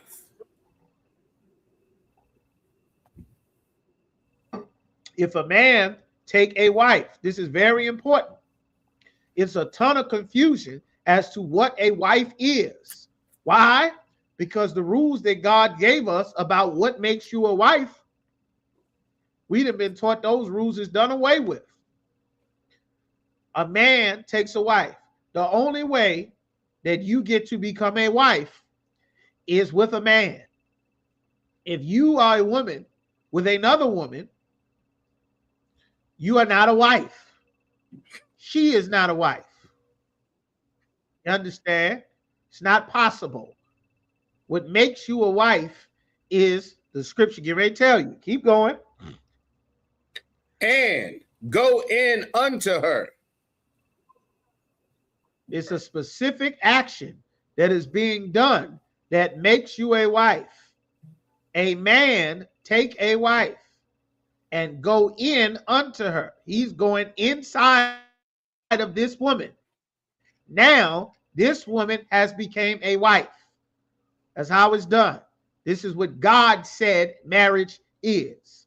Not a ring, not paperwork, not a song, not an Instagram post, not a party, not a reception. This is what God said is marriage. Keep going. And hate her. Now, after you've gone, a man have sex with a woman and hate her. He don't like her anymore. He hate her now. You understand? Now it's going to get specific about this situation. Pay attention. Keep going. Verse 14. And give occasions of speech against her. He speaks evil against this wife that he went and had sex with her now, and now he speaks evil against his wife. There should be a reason you speak evil of your brothers and sisters. You aren't allowed to just say all manner of evil for no reason. The Bible, again, you remember last week in class where the brother told the Lord that I swear whoever come out of my house, as soon as I get home, if you let me defeat these enemies, I'm going to kill them and sacrifice it to you. And then he got home and his daughter run outside. Daddy, Daddy, you're home. Shalom, shalom, Daddy. He's like, oh my God. No, why did you do this? Damn it. Well, what you say matters. And we have a culture of people where everyone says any and everything, and nobody takes into account or the severity of what you say. Right. You understand? Man or woman. And it's too many women running their goddamn mouth in the earth. This is a major problem. All this goddamn freedom of speech is not godly. Men and women, you're not allowed to say whatever you want, but especially women. You're allowed to say whatever you want. That has put everybody in a bind. You understand? Some of you saying things that's destroying your children. Sisters destroying their children by what they say. You don't realize you're going to turn your daughter into a whore or your son into a drug dealer because of what you say out of your mouth. That's why you got to come into the truth, so that a priest of the Lord that is not a sweetheart, that is not a gentleman, will help you understand to shut your goddamn mouth. We don't speak sweetly with our lips, because I'm not your enemy. You understand? Keep going. And bring up an evil name upon her. And bring an evil name upon her. Meaning he's saying this woman got an evil name. What is the evil name? Is he called? No. A name is slang. It's talking about an evil reputation. What is the evil reputation that he's going to say about this woman that he just had sex with that's now his wife? Something wrong. Keep going.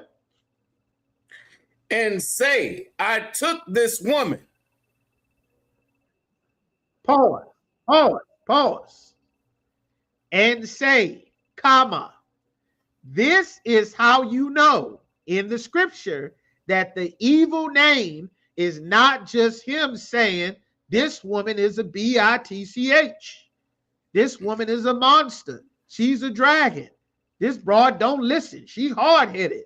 That's not what this is saying. This is the evil name, meaning the evil reputation. Just like when it says in the name of Christ, it's not talking about saying Jesus over and over like Candyman or Beetlejuice or Bloody Mary. It's talking about the reputation of Christ. That's the name that we say. Nobody else is in the reputation of Christ because they don't serve Christ, they don't know Christ, they don't follow Christ. So that's what the scripture specifically is talking about. Everybody understand? Everybody, y'all give me ones if y'all understand. Keep going, Matazar. I took this woman. Meaning I took her. I've been talking to her. I've been dealing with her. Taking her does not mean you find her on the street and you snatch her up. Because that's how heathens get a woman. You see her, she beautiful. You bust her upside the head. You chase her down the street. You throw a blanket or coat over her. You throw her in the back of the van. Bam, we married now. That's how heathens operate. The only people who has a rule that you can't just go snatch up a woman and then have sex with her and say you married when she's saying, no, stop, get off of me. No, that's not marriage. Something special coming for you, but that ain't marriage. And the scripture is going to say what you get, the special prize that you get for snatching women up. But that's not what this is talking about. He says, when I took this woman, keep going. And when I came to her. Meaning when I had sex with her, keep going. I found her not a maid. Said I found her not a maid. She wasn't a maid. Meaning she wasn't a woman. She was something else. Does that mean she's not a female? Let's find out. Keep going. That's not what it means. Verse 15. Then shall the father of the damsel. Why does it say the father of the damsel? Because that father matters. The only reason that all of this here matters and means so much is because of this father. And you get ready to find out. Keep going. And her mother. And her mother. Why does it say the father and her mother? Because the evil name against this daughter is your reputation. The parents' reputation. And without understanding all of this, everybody, I'm my own individual person. I'm my own man. I'm my own woman. We all do our own thing. Everybody spent no. You are a continuation of a people that has already been here. The only stupid people on the planet where everybody think they're a goddamn individual and is free to do whatever the hell they want their own special way, those are the people that you can rob. That's us. Your daughter is a continuation and a reflection of you. And if you raise a shameless, disrespectful, unrespectable daughter, that reflects on you and the nation. Keep going. Take and bring forth the tokens of the damsel's virginity.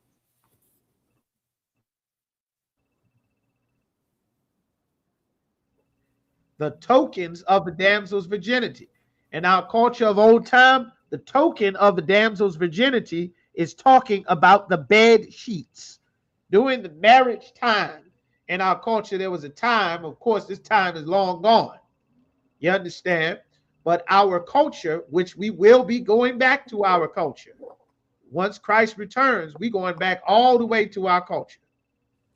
That's why the scriptures say, learn, study to show thyself approved, rehearse the righteous acts.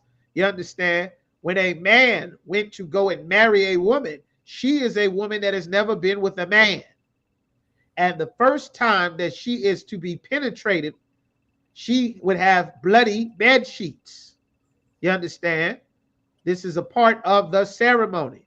The mother and father would have the tokens of the virginity as a receipt that yes, my daughter was a pure, was untouched. She was a maid when I gave her to you. Keep going.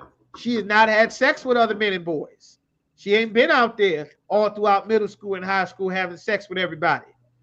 You understand? The parents have a responsibility, which is another lost art. Now everybody let the kids do whatever the hell they want. They want to shoot somebody. They want to have a baby, want to have sex, have an abortion, run away, get high, change their gender, change their hair, get all kind of nonsense going on. And everybody's just free to do whatever they want. While companies get billions of dollars and our people suffer with all kinds of illnesses, all kinds of diseases, all kinds of problems, and the other nations of people who do not care will sell a lifestyle that they will get rich and we will be destroyed because God called them the beast of the field. You understand? Just like a wolf doesn't care what happens to the family of the sheep that it's going to eat. The wolf don't give a damn. A lion doesn't care about the gazelle. He's getting ready to rip that throat out and start to eating the rib cage. Break it down with his family. He don't care about you and your family because he's a beast. We are the people that care about other people and their family. That's not natural to other nations of people. You understand? That's our culture because we are the ones that God wants to be in charge of everybody. The tokens of the damsel's virginity to the elders, the senior men of the gate. Why is it saying they taking it to the elders? Why do they go to the elders? Because maintaining the city is not the responsibility of the politicians. Maintaining the communities and the houses and the neighborhood and the sons and the daughters in your homes, in your streets, in your fields, that is the responsibility of the men. That's why they tell you what is a woman's clothing and what is a man's clothing. They tell you what is the judgment for this. They tell you where you can and cannot go. What is the rate, how much it costs. You cannot be with this woman. You cannot be with this man. She is off limits. He is off limits. They die. You pay this. You pay that. They get this. They get that. We're going to war. This issue gets solved this way. There must be men empowered to rule the community. If you remove a man from power over his daughter will have sex with anyone. that she chooses, which sounds like a good thing until you take a look over the decades when the father is not deciding who can and cannot have sex with his daughter. You'll find out that the daughter ends up having sex with men who don't like her, who don't want to make a family with her, who don't want children with her, who don't want to answer the phone when she calls the next time, who don't want that feeling that you thought you had that feeling because of these words that you were being told so they could have sex with you.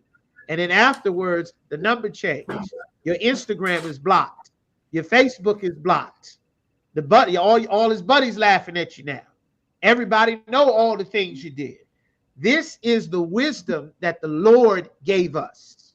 Now, you don't know who the hell your kids are. Who the hell knows the teenagers? We go to the court, mama in the courtroom saying, that ain't my son. My baby ain't done that. He's a good boy. That's a good girl. She not perfect. Ma'am, we got your daughter connected to 3 shootings, 2 homicides, and 4 robberies. Right. Not my daughter. Not my baby. No. What did you do? Why they saying you shot all them people? Mama, your son is shooting everybody. Mama don't know. Why? She don't believe it. Why? Because you got strangers in your house. How did we become strangers to our own families? We let another race of people raise us. We don't have a culture that makes us together. We go to school and learn politics. The politics about light skin versus dark skin, the politics about Pledge of Allegiance, the politics about the white man's history of him robbing and stealing everybody, the politics about what's the proper way to speak according to a white man, his English, his science, his biology, his mathematics. You fill your entire soul up, and when it comes to learn about God, you learn about the white man's God or the Arab's God. Nothing that you're being taught is about who we are supposed to be as a nation of people. As a result, you don't know who the hell is in your house. Sisters on Facebook now saying, y'all, I don't know what to do with my teenager. This boy, he don't listen. This girl, she don't listen. She come in and out the house. She don't go to school. She be gone for a couple of days. She be bringing her boyfriend in there. I done fought this BIT. I done fought her. I done beat her. I done whooped her. I don't know what to do. You understand? In Virginia, parents is turning their kids over to the state. Found out about that a couple of years ago. Just saying, you go ahead and take this one. You know, it ain't gonna work. Y'all got it. I'm moving to Pennsylvania. Y'all can have this and just roll on out. Everything starts to fall apart if there's no boundary, if there's no border, if there's no one wearing the pants, if that man is not in charge and in authority, everything starts to fall apart. Women go to school to fill their lives with something. A degree is not wrong. A career is not wrong. An education is not wrong. We've never been the uneducated people in the earth. We've never been the people where the women didn't do anything. All of that is a white woman's life. That was never our fight. That was never the life that our sisters lived. But to circumvent the life that the Lord set up for our sisters have married themselves to the empire, to the career, to the job, to the degree, to the education, to the pursuit, to being the battery that this place drains in order to keep going. But now it's time for the empire to start to consolidate itself because it's about to end. Donald Trump come in and pull the plug on everything. Nursing ain't a real career no more. All these independent women business grants is gone. You understand? He taking all of these things away because it's time for us to wake up and come back to our culture The planet is about to be. That's what time we in.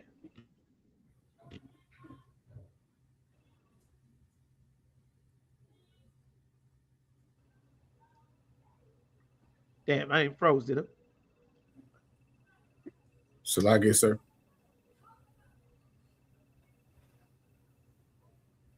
Yeah, give me 15. No, Salaki. 16. Come. Verse 16. And the damsel's father shall say unto the elders. The damsel's father is going to speak to the elders. Why? Because this is his reputation. This is his daughter. His continuance. Yeah. All right, let's give it a moment. It's saying I'm a little choppy. All right. Everybody, I'm gonna speak just for a little bit. Everybody, give me a 2. If you hear me, if you can hear me clear, give me a 2. If you can't hear me, give me a 1. If I'm breaking up and I'm sounding choppy, y'all give me a 1. But if I'm clear, give me a 2. I just want to do this before we keep going. All right. I'm clear, give me a 2. All right. So give me a 1 if I'm breaking up and if I'm choppy, but if I'm clear, give me a 2. All right. Let's put that in there. All right. Just let me know. We're gonna do that before we go on a little bit. All right. All kinds of things. We just want to make sure everything is decency and in order. We're gonna get to it. All right. 2, I'm clear. Everything looks breaking up and choppy. Let's give it a moment. I get 2s. All right, Most High Christ. Are we good to go? 2s, I'm clear. All right, 2s, everybody. 2s all around. All right, go ahead, Matazah. Give me 16. Come, so you may start from the top. Yeah, please. Come. This is Deuteronomy chapter 22, verse 16. And the damsel's father shall say unto the elders. That bad name and reputation reflects on that father.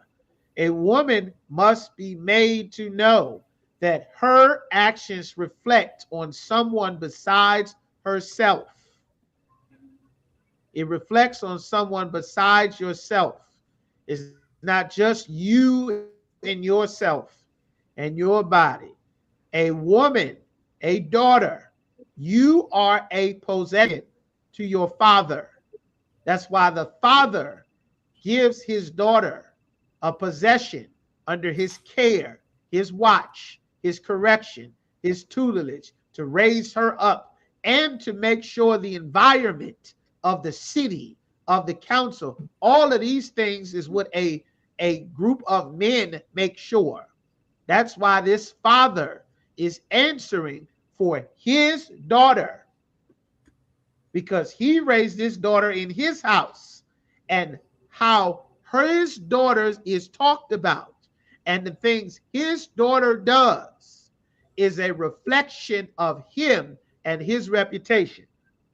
So the defeat the patriarchy might say, the feminists might say, well, that's so misogynistic. And what about me and my reputation and my name and what I think and what I feel and my body and my choice? Well, let's examine that. Let's play devil's advocate for a moment. This father, his name and his reputation is for a number of reasons. The elders in the city who run the city are there for a number of reasons. Reasons that you may not realize why your life was so dangerous growing up. Because there aren't men in power and authority that obey the Lord, that run the city that you live in, that you grew up in. Philly and Richmond and Baltimore, Roanoke, Pittsburgh, Norfolk, Chesapeake, Portsmouth, Suffolk, Franklin. There are not men of the Lord with power and authority that run your city.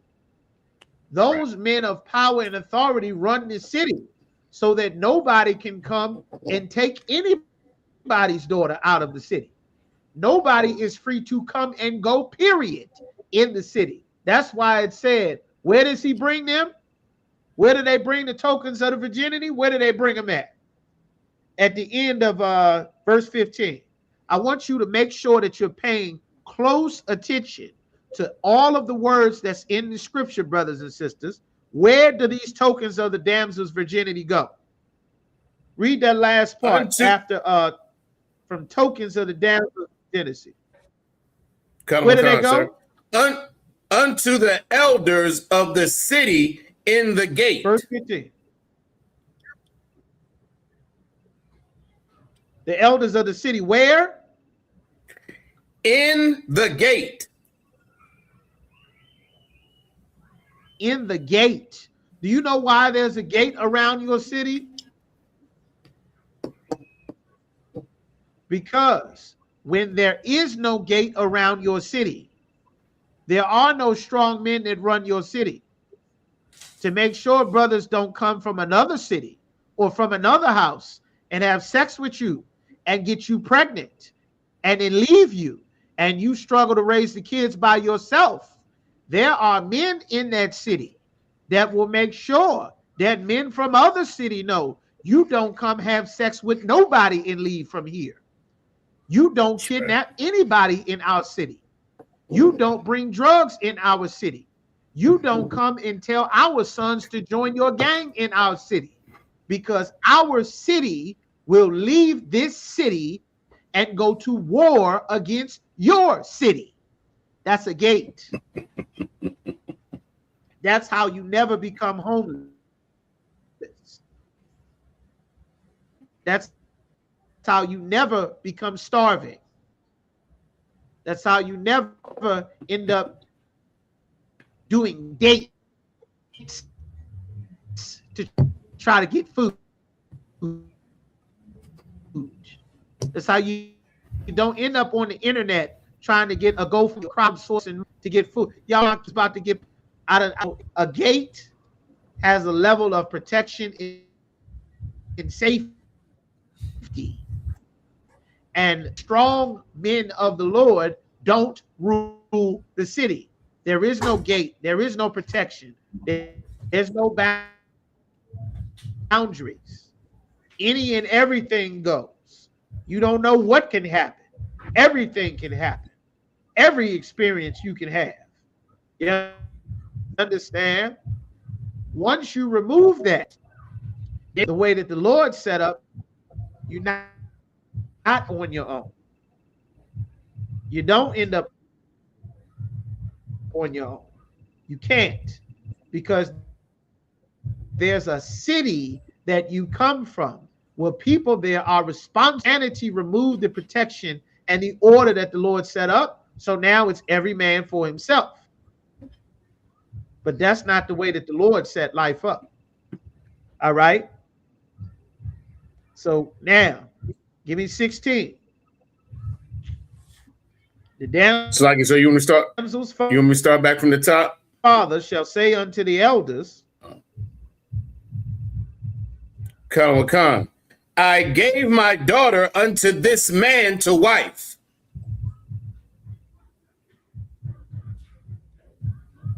Meaning the father. That's why it's saying when it say he took her, this does not mean he snatched up off the street, because the father said, I gave my daughter unto this man to wife.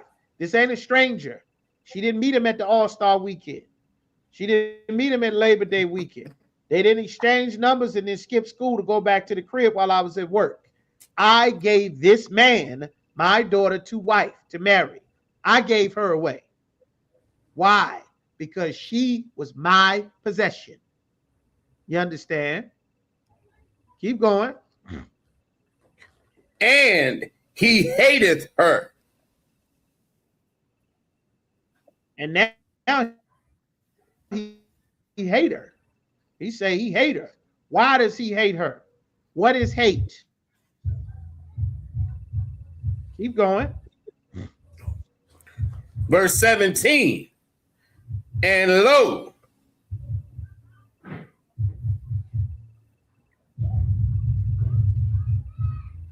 And look now, I gave him my daughter to marry, and now he hate her. And this is what's going on. Keep going. He hath given occasions of speech against her.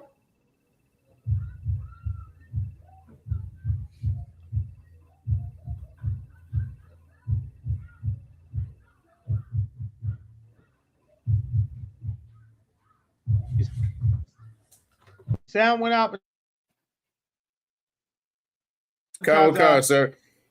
He hath given occasions of speech against her.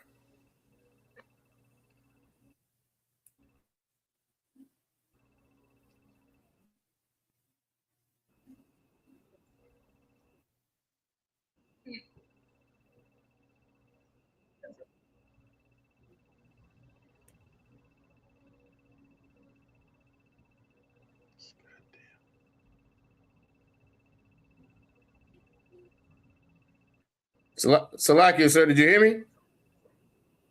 No, I didn't hear anything. Sir. He hath given occasions of speech against her.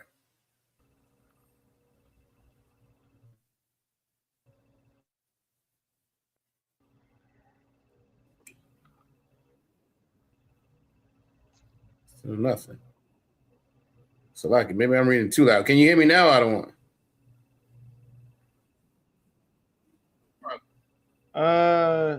Okay. Can y'all hear Mataza? Because I can't hear him. Kata Wakan, sir, we can hear Awesome Taza Korah just fine.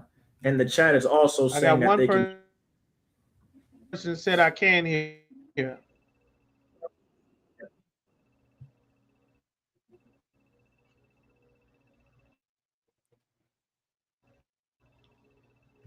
I got one. The what? Zarakar, quick on the trigger. All right.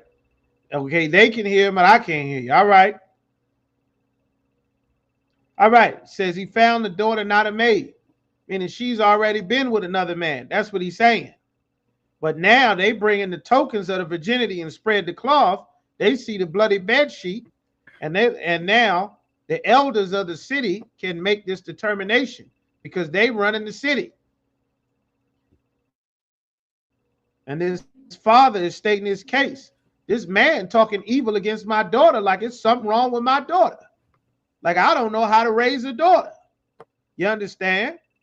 The father mad as hell because this man that he gave his daughter to is now speaking evil against her. Keep going. Give me 18. So verse 18.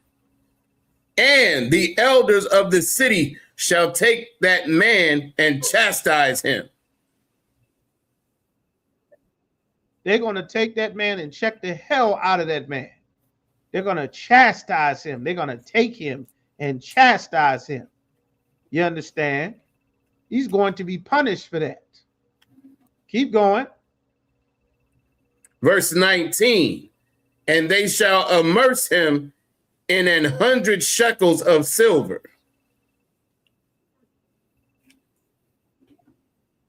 They're going to fine him.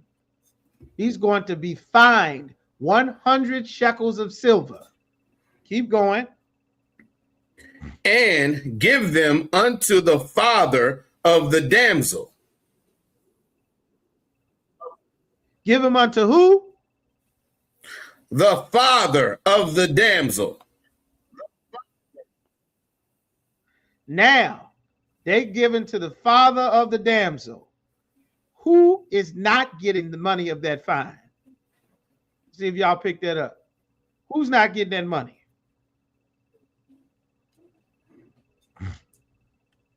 They're going to the father of the damsel because this is that father's reputation on the line. Go ahead, Yaquab. Come on with it. The brother that made the accusation isn't getting the money. He ain't getting the money. He the one that's being forced to give up money. That's right, DeBar. The daughter. The daughter is not getting the money.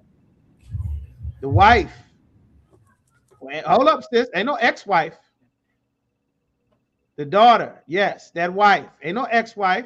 Ain't no getting out of this. This nigga's trying to find a way to get out of being married to this woman. That's why he's speaking evil against her. He's trying to say this wasn't no good woman I got here. But they got the tokens of her virginity because it goes to the father. This is a receipt. I gave this untouched woman to you to marry. You don't get to throw her away now. They're going to chastise you. They're going to check you. You're going to be thoroughly, you understand, dealt with properly, and you're going to pay a fine so that you watch your goddamn mouth and get your mind right. Because you aren't allowed to say whatever the hell you want just because you feel a certain way. This man lied on that sister. That's right. That she'd already been with another man, so that he could try to find a way to get out of having to keep that sister. You don't want to know more. You want to give her back. You want to get rid of her. That's why it's written in the law. Why is it written in the law?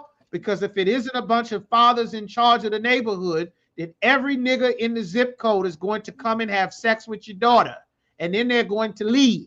And then you'll all end up raising babies by yourself because he don't want to have sex with you anymore. Unless there is men that run the city that will beat your head and fine you for lying on a sister. They're going to stand up for her. They're going to check into the matter. It's a serious accusation. That's right, sister. This is a serious accusation. He ain't thinking about what's going to happen to the sister. He don't give a damn. Right. For one reason or another. He figured this is a small matter.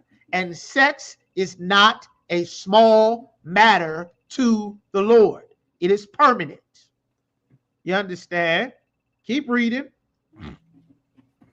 Because he hath brought up an evil name upon a virgin of Israel. This not only is an evil name or an evil reputation or an evil accusation upon a virgin. A virgin is a young woman or a woman of marriageable age, of childbearing age, not a baby. This is an actual grown woman that's ready to be married, that's been given away by that father, everything done right and proper, and he opened his mouth to say evil against her, like you hear all the time.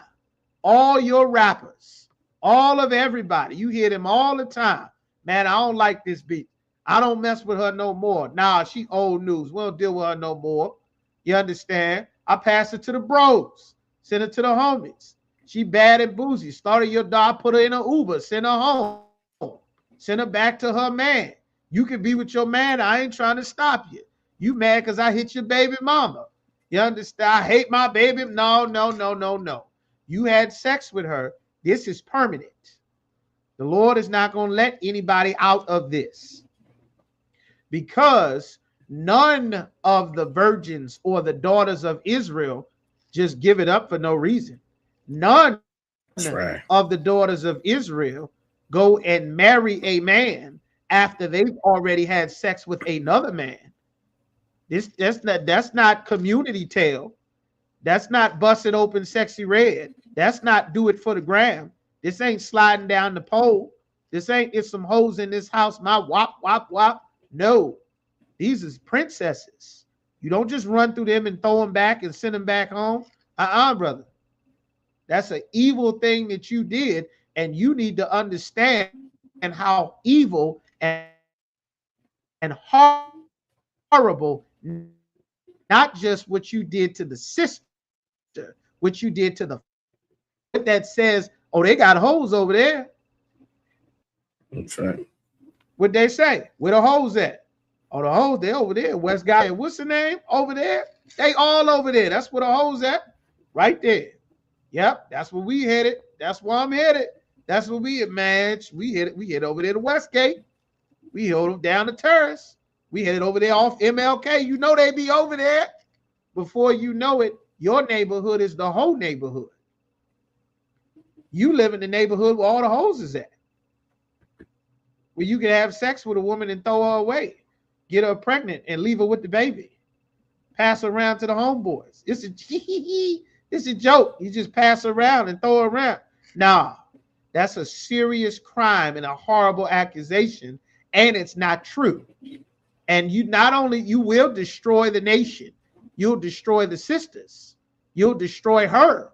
You could get her killed if these men that run the city are not on their goddamn job. You get ready to find out what happens if it's true. Keep reading. And she shall be his wife. And this is your wife, and you're going to stay with her, and you're going to deal right with her, and you're going to pay this fine, and you better watch your goddamn mouth, because you could stain the reputation of the city, of all of our daughters, of all of our sisters, of all of our mothers, of this father whose daughter you with. You realize what you're saying? You realize what you did? Now he got to be made to understand the errors of his ways. Now, give me verse 20.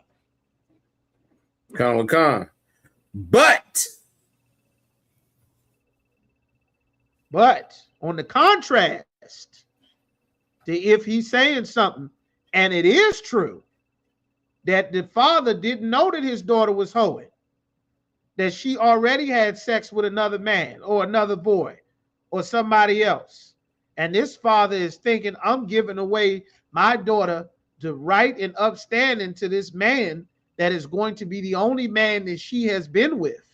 Now this brother gets scammed. That's why sisters is having so much trouble in the world. I can't find a man. Well, when I was my 20s and my early 30s and this and my 30s, we was having fun, and we would do casual hookups, and I can get guys to look at me and have a man to have sex with me and friends, and I'm just living my life, and my friends were getting married and this and that. But now we're all the guys. We're all the men. Come find us. We did a singles mixer. We're all the men. We hit a couples thing. We're all the men. I signed up on the dating apps. We're all the men. You've hold yourself out.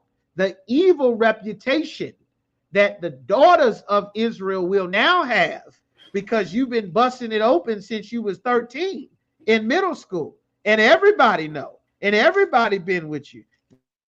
Now, the thing that you trying to make something special with somebody, you've done with plenty of other people, and you made yourself not special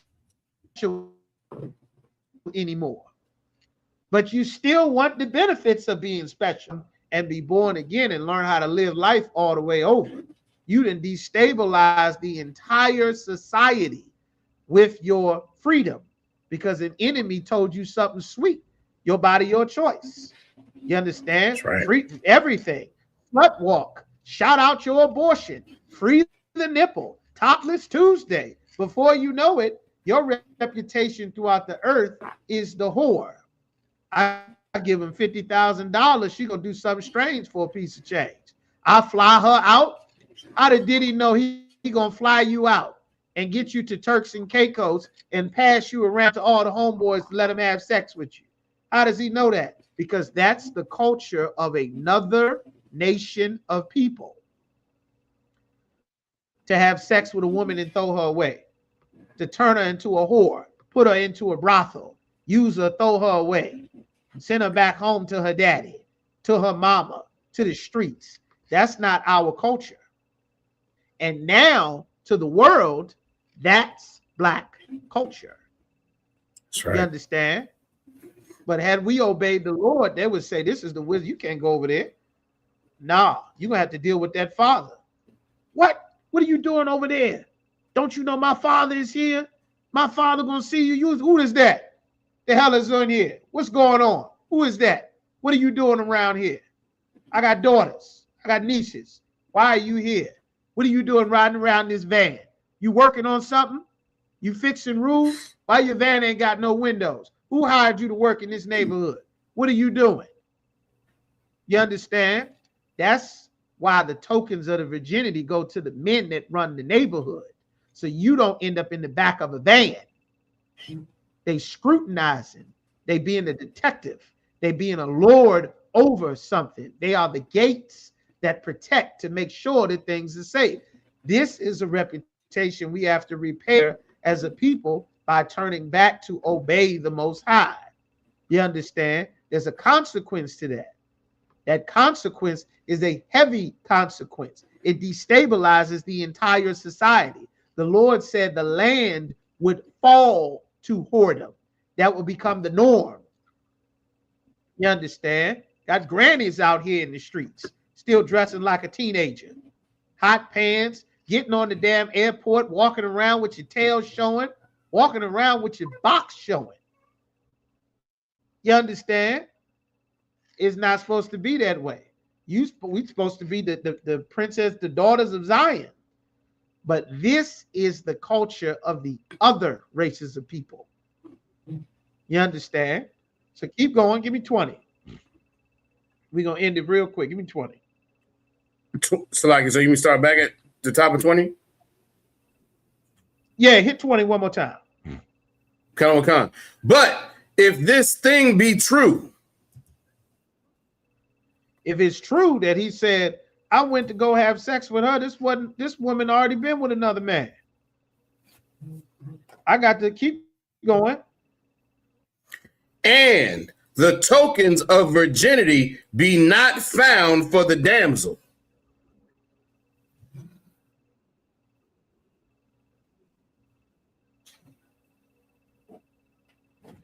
The tokens of the virginity is not found.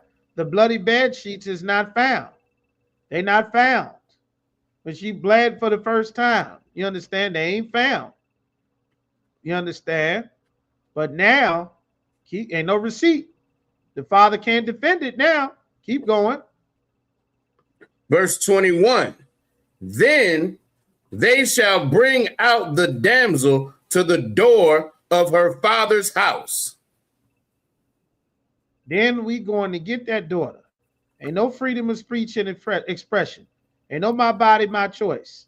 Because in 4 generations, the sons from the women that's having sex with other men and no man keeping them, those sons will be in the street stealing camels, stealing horses, beating brothers to death, you understand, over on the west side.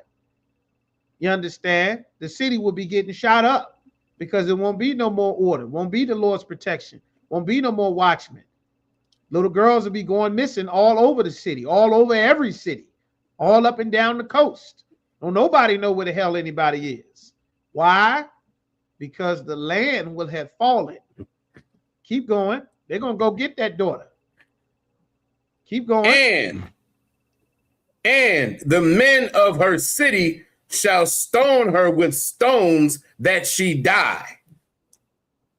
They're going to throw rocks at her. Stones. Hundreds of stones. As many as it takes. Everyone in the city is going to throw, all the men of the city are going to throw stones at her until she dies. Keep going. Why? Because she hath wrought folly in Israel. She have done a foolish thing as a daughter of Zion. She done a foolish thing. You understand? You aren't allowed to have sex with more than one man. You aren't allowed to do that. The first man got to die. Keep going. To play the whore in her father's house. She played the whore. This father thinking he giving away square business, that he giving his daughter upright and honest to this man. And she done already been with another man. And now she could cause the curse of the Lord to come on the city. Keep going. So shalt thou put evil away from among you. God said that's evil. She going to have sex with a second man is evil in the sight of God. You get killed for that. And think about all the brothers and sisters dying all across America. Sisters leave a man, go be with another man, and then somewhere down the line, she meet the crazy boyfriend and kill her.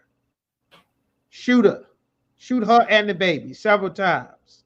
The Bible says a curse, a punishment will not come without a cause. There's a reason everything is happening. Stuff don't just happen for no reason. You leave your man because he won't get a job, or he loses his job, he don't make enough money, he don't do the things you want him to do, or he treats you too good and you want some fun and excitement, and you go run out in the streets, and then you meet Dolomite, and Ike Turner bruise your ribs and knot your eye, bust your lip. A curse does not come without a cause. It's not a good thing. We don't promote it. We don't want it to happen. That's why we're giving you warning from the Lord. These are the reasons these things happen. Stuff don't just happen for no reason. That's why the elders of the city took this thing serious. You will destabilize our entire society behind this.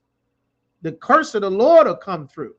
We were in the wilderness and the death angel killed thousands of people because some brother decided to go have sex with an Ethiopian woman.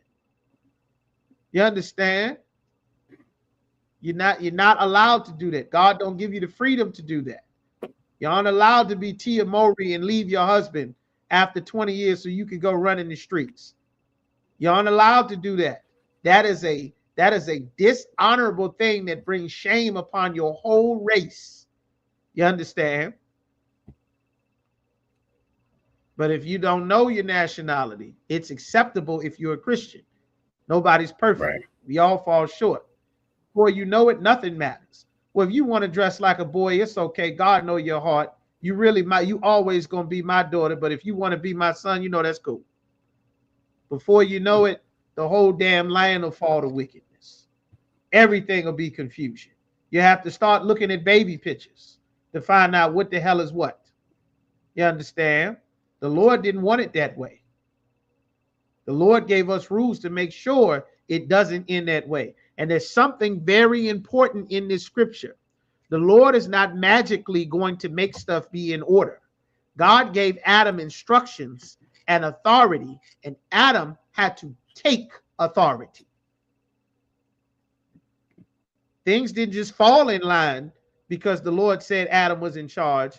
Adam got authority and power from the Lord, and he had to make things fall in line. You understand? The men of the city had to make and keep things in their proper order. This evil society gives a woman the power to usurp the authority that God gave a man to rule over. You understand? The Lord is against that. That's why everything out of order.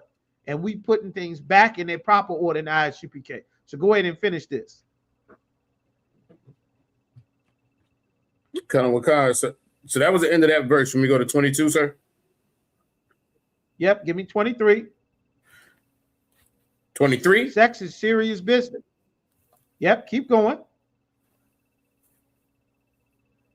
Salaki, sir, one question. We were at 21.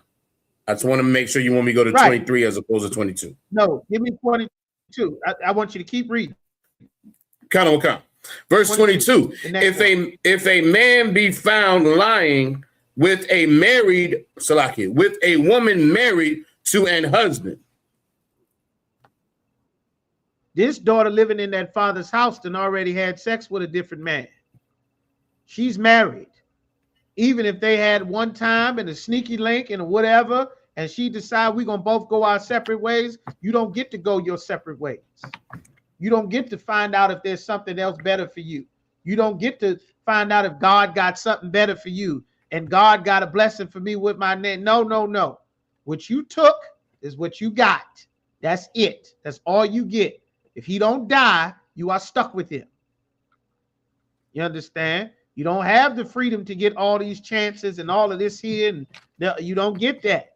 A woman does not get that. A woman and a man are not the same. You got one shot per lifetime. Your lifetime or his lifetime.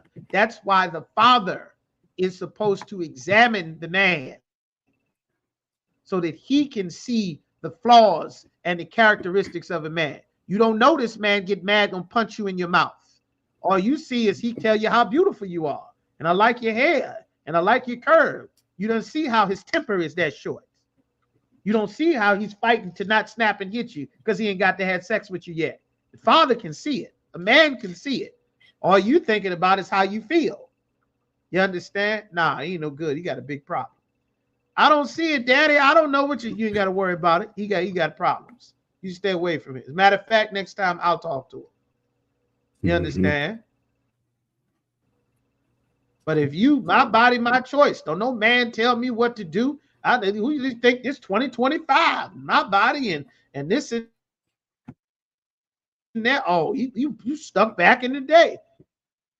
You're gonna go on out there and meet. And then you'll find out on your own. You'll spend the rest of the tube talking to the camera at 40-something, wondering where all the men is at. The Lord did not intend for life to be this way. Pretending to be another race of people made life this way. But Commander General Yohana fixing all that. Keep reading. Then they both, Salakia, then they shall both of them die.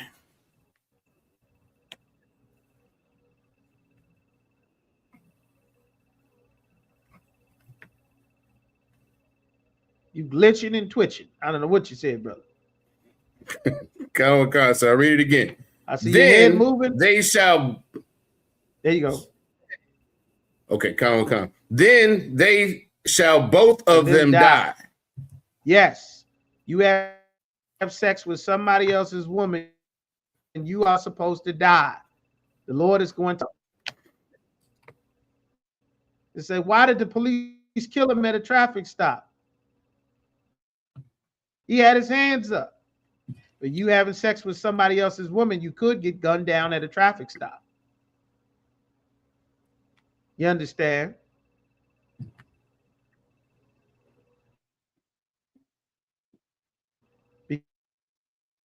Because the Lord kills people for Nika. She was a mother of 3 right here. She had just got with him and this and that, and this was her new boy. You don't get a new boyfriend. You better come serve the Lord so the Lord can clear your record and let you start your life over. You don't get to go be with another new man. You better come make sure everything get clear with the Lord and you be born again, because our people racking up debts, that's life-ending debts. And we don't understand the Lord is about ready to kill us all the time because we keep doing things. The Lord said, if you do this, you die. We don't realize how serious it is because we've been listening to Christians where they tell you Jesus come from magical sex with the Lord, getting Mary pregnant, and then Mary pregnant go back to Joseph and he the stepson to God's baby. You understand? All kind of silliness, like rabbits laying eggs and naked babies with wings and all kind of just stupid shit. But this is what we base our life on as a people. And then lo and behold, everything end up wrong. Keep reading. Salakia. Both the man that lay with the woman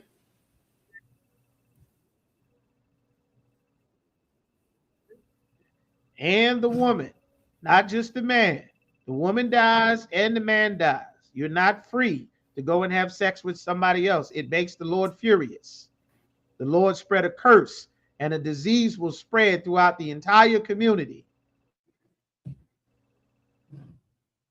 You understand? Herpes will spread everywhere. AIDS, gonorrhea, and chlamydia, and syphilis, and hepatitis. It'll spread to the children. It'll spread to the newborns because the Lord is angry that nobody takes this thing that God said is so life and death serious. Keep going. So that thou shalt, Salaki, so that thou put away evil from Israel. Evil has to be put away. Evil don't just magically go away on its own. It has to be put away. That's a conscious action. That's not a song. It's not a march. It's not a dance. It's not a protest. It's not well wishes. It's not prayers. It has to be put away. That's why the Lord rose up an army in Deuteronomy 1, and officers and captains and generals, because that is an important job to hear the causes and judge amongst our cities. You wouldn't have cities filled with police beating you to death at traffic stops if the men of the. So we're gonna pick it up from here next week because we way up over the time. Get y'all up out of here. Everybody clap it up. We will get some more on the Lord's wisdom. Let's get them announcements real quick. Barakatah Yahweh Yahushua. Let's get on up out of here. All right. I got the bathroom. Hey. Go. ISUPK security announcements. We are the ISUPK, started at 1 West, 125th Street, Harlem, New York, for rule for new brothers and sisters. When a new brother or sister comes into the school, they are off limits for 1 year. They are to be saluted only. They are here to shed themselves of the world. If they need transportation, the teacher will arrange it. After 1 year, if a brother or sister has an interest in a particular person, he or she must get permission from their head to speak to a brother or sister. There is another 6 months in which the brother and sister will court each other. After this 6-month period, the brother and sister will get permission from their head to marry. Tithes, which is a commandment. Numbers 18:21, Malachi chapter 3, verses 8 through 10. Ma'ashara means tenth in the Hebrew. 10% of every penny of any increase the Most High gives you. Give the treasury department or a teacher. You go to isupk.com, click on tithes and donations, and follow the instructions from there. Make sure you keep your receipts. Priest fund, free will offering for priests, not mandatory. Whatsoever amount you would like. Upcoming holy convocations. That's the Feast of Purim on February 20th. All right, so February 20th of 2026 is the Feast of Purim. All right, make sure you guys put that on your calendars. All right, for every brother and sister in Virginia, Norfolk, Richmond, wherever you are, put that in your calendar. Feast of Purim, February 20th, 2026. All right, if anyone wants to be a trooper in the school, start wearing all black. Black boots, black shirt, black pants, black headband / war scarf. If you are a sister and you want to be in the school, all right, because you can't be a trooper, but you can be a sister in the school, all right, come to class, head wrapped with a dress. That's UPK tradition, is to wear a dress, head wrap, and get ready to learn, all right? With that, we're going to give a courtesy salute to the teacher, men of Israel. I Majum. I Majum Shabbat. I Majum Barak. Yahweh Hashem Yahushua Barakatah. Yahweh Hashem Yahushua Barakatham. Yana Matah. Saw walking meaning turn to the sisters. I Majum to the sisters means stand. Please stand, men of Israel. We're going to give a courtesy salute to the sisters. Men of Israel. I Majum Shabbat. I Majum Barak. Yahweh Shema. Yahweh Shema. Hashem Yahushua. Yana Matah. With that, dismissed.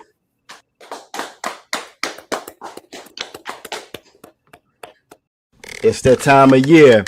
We're going to be in Houston, Texas from April 1st to April 5th, celebrating the Lord's 57th annual Passover under Commanding General Yohana.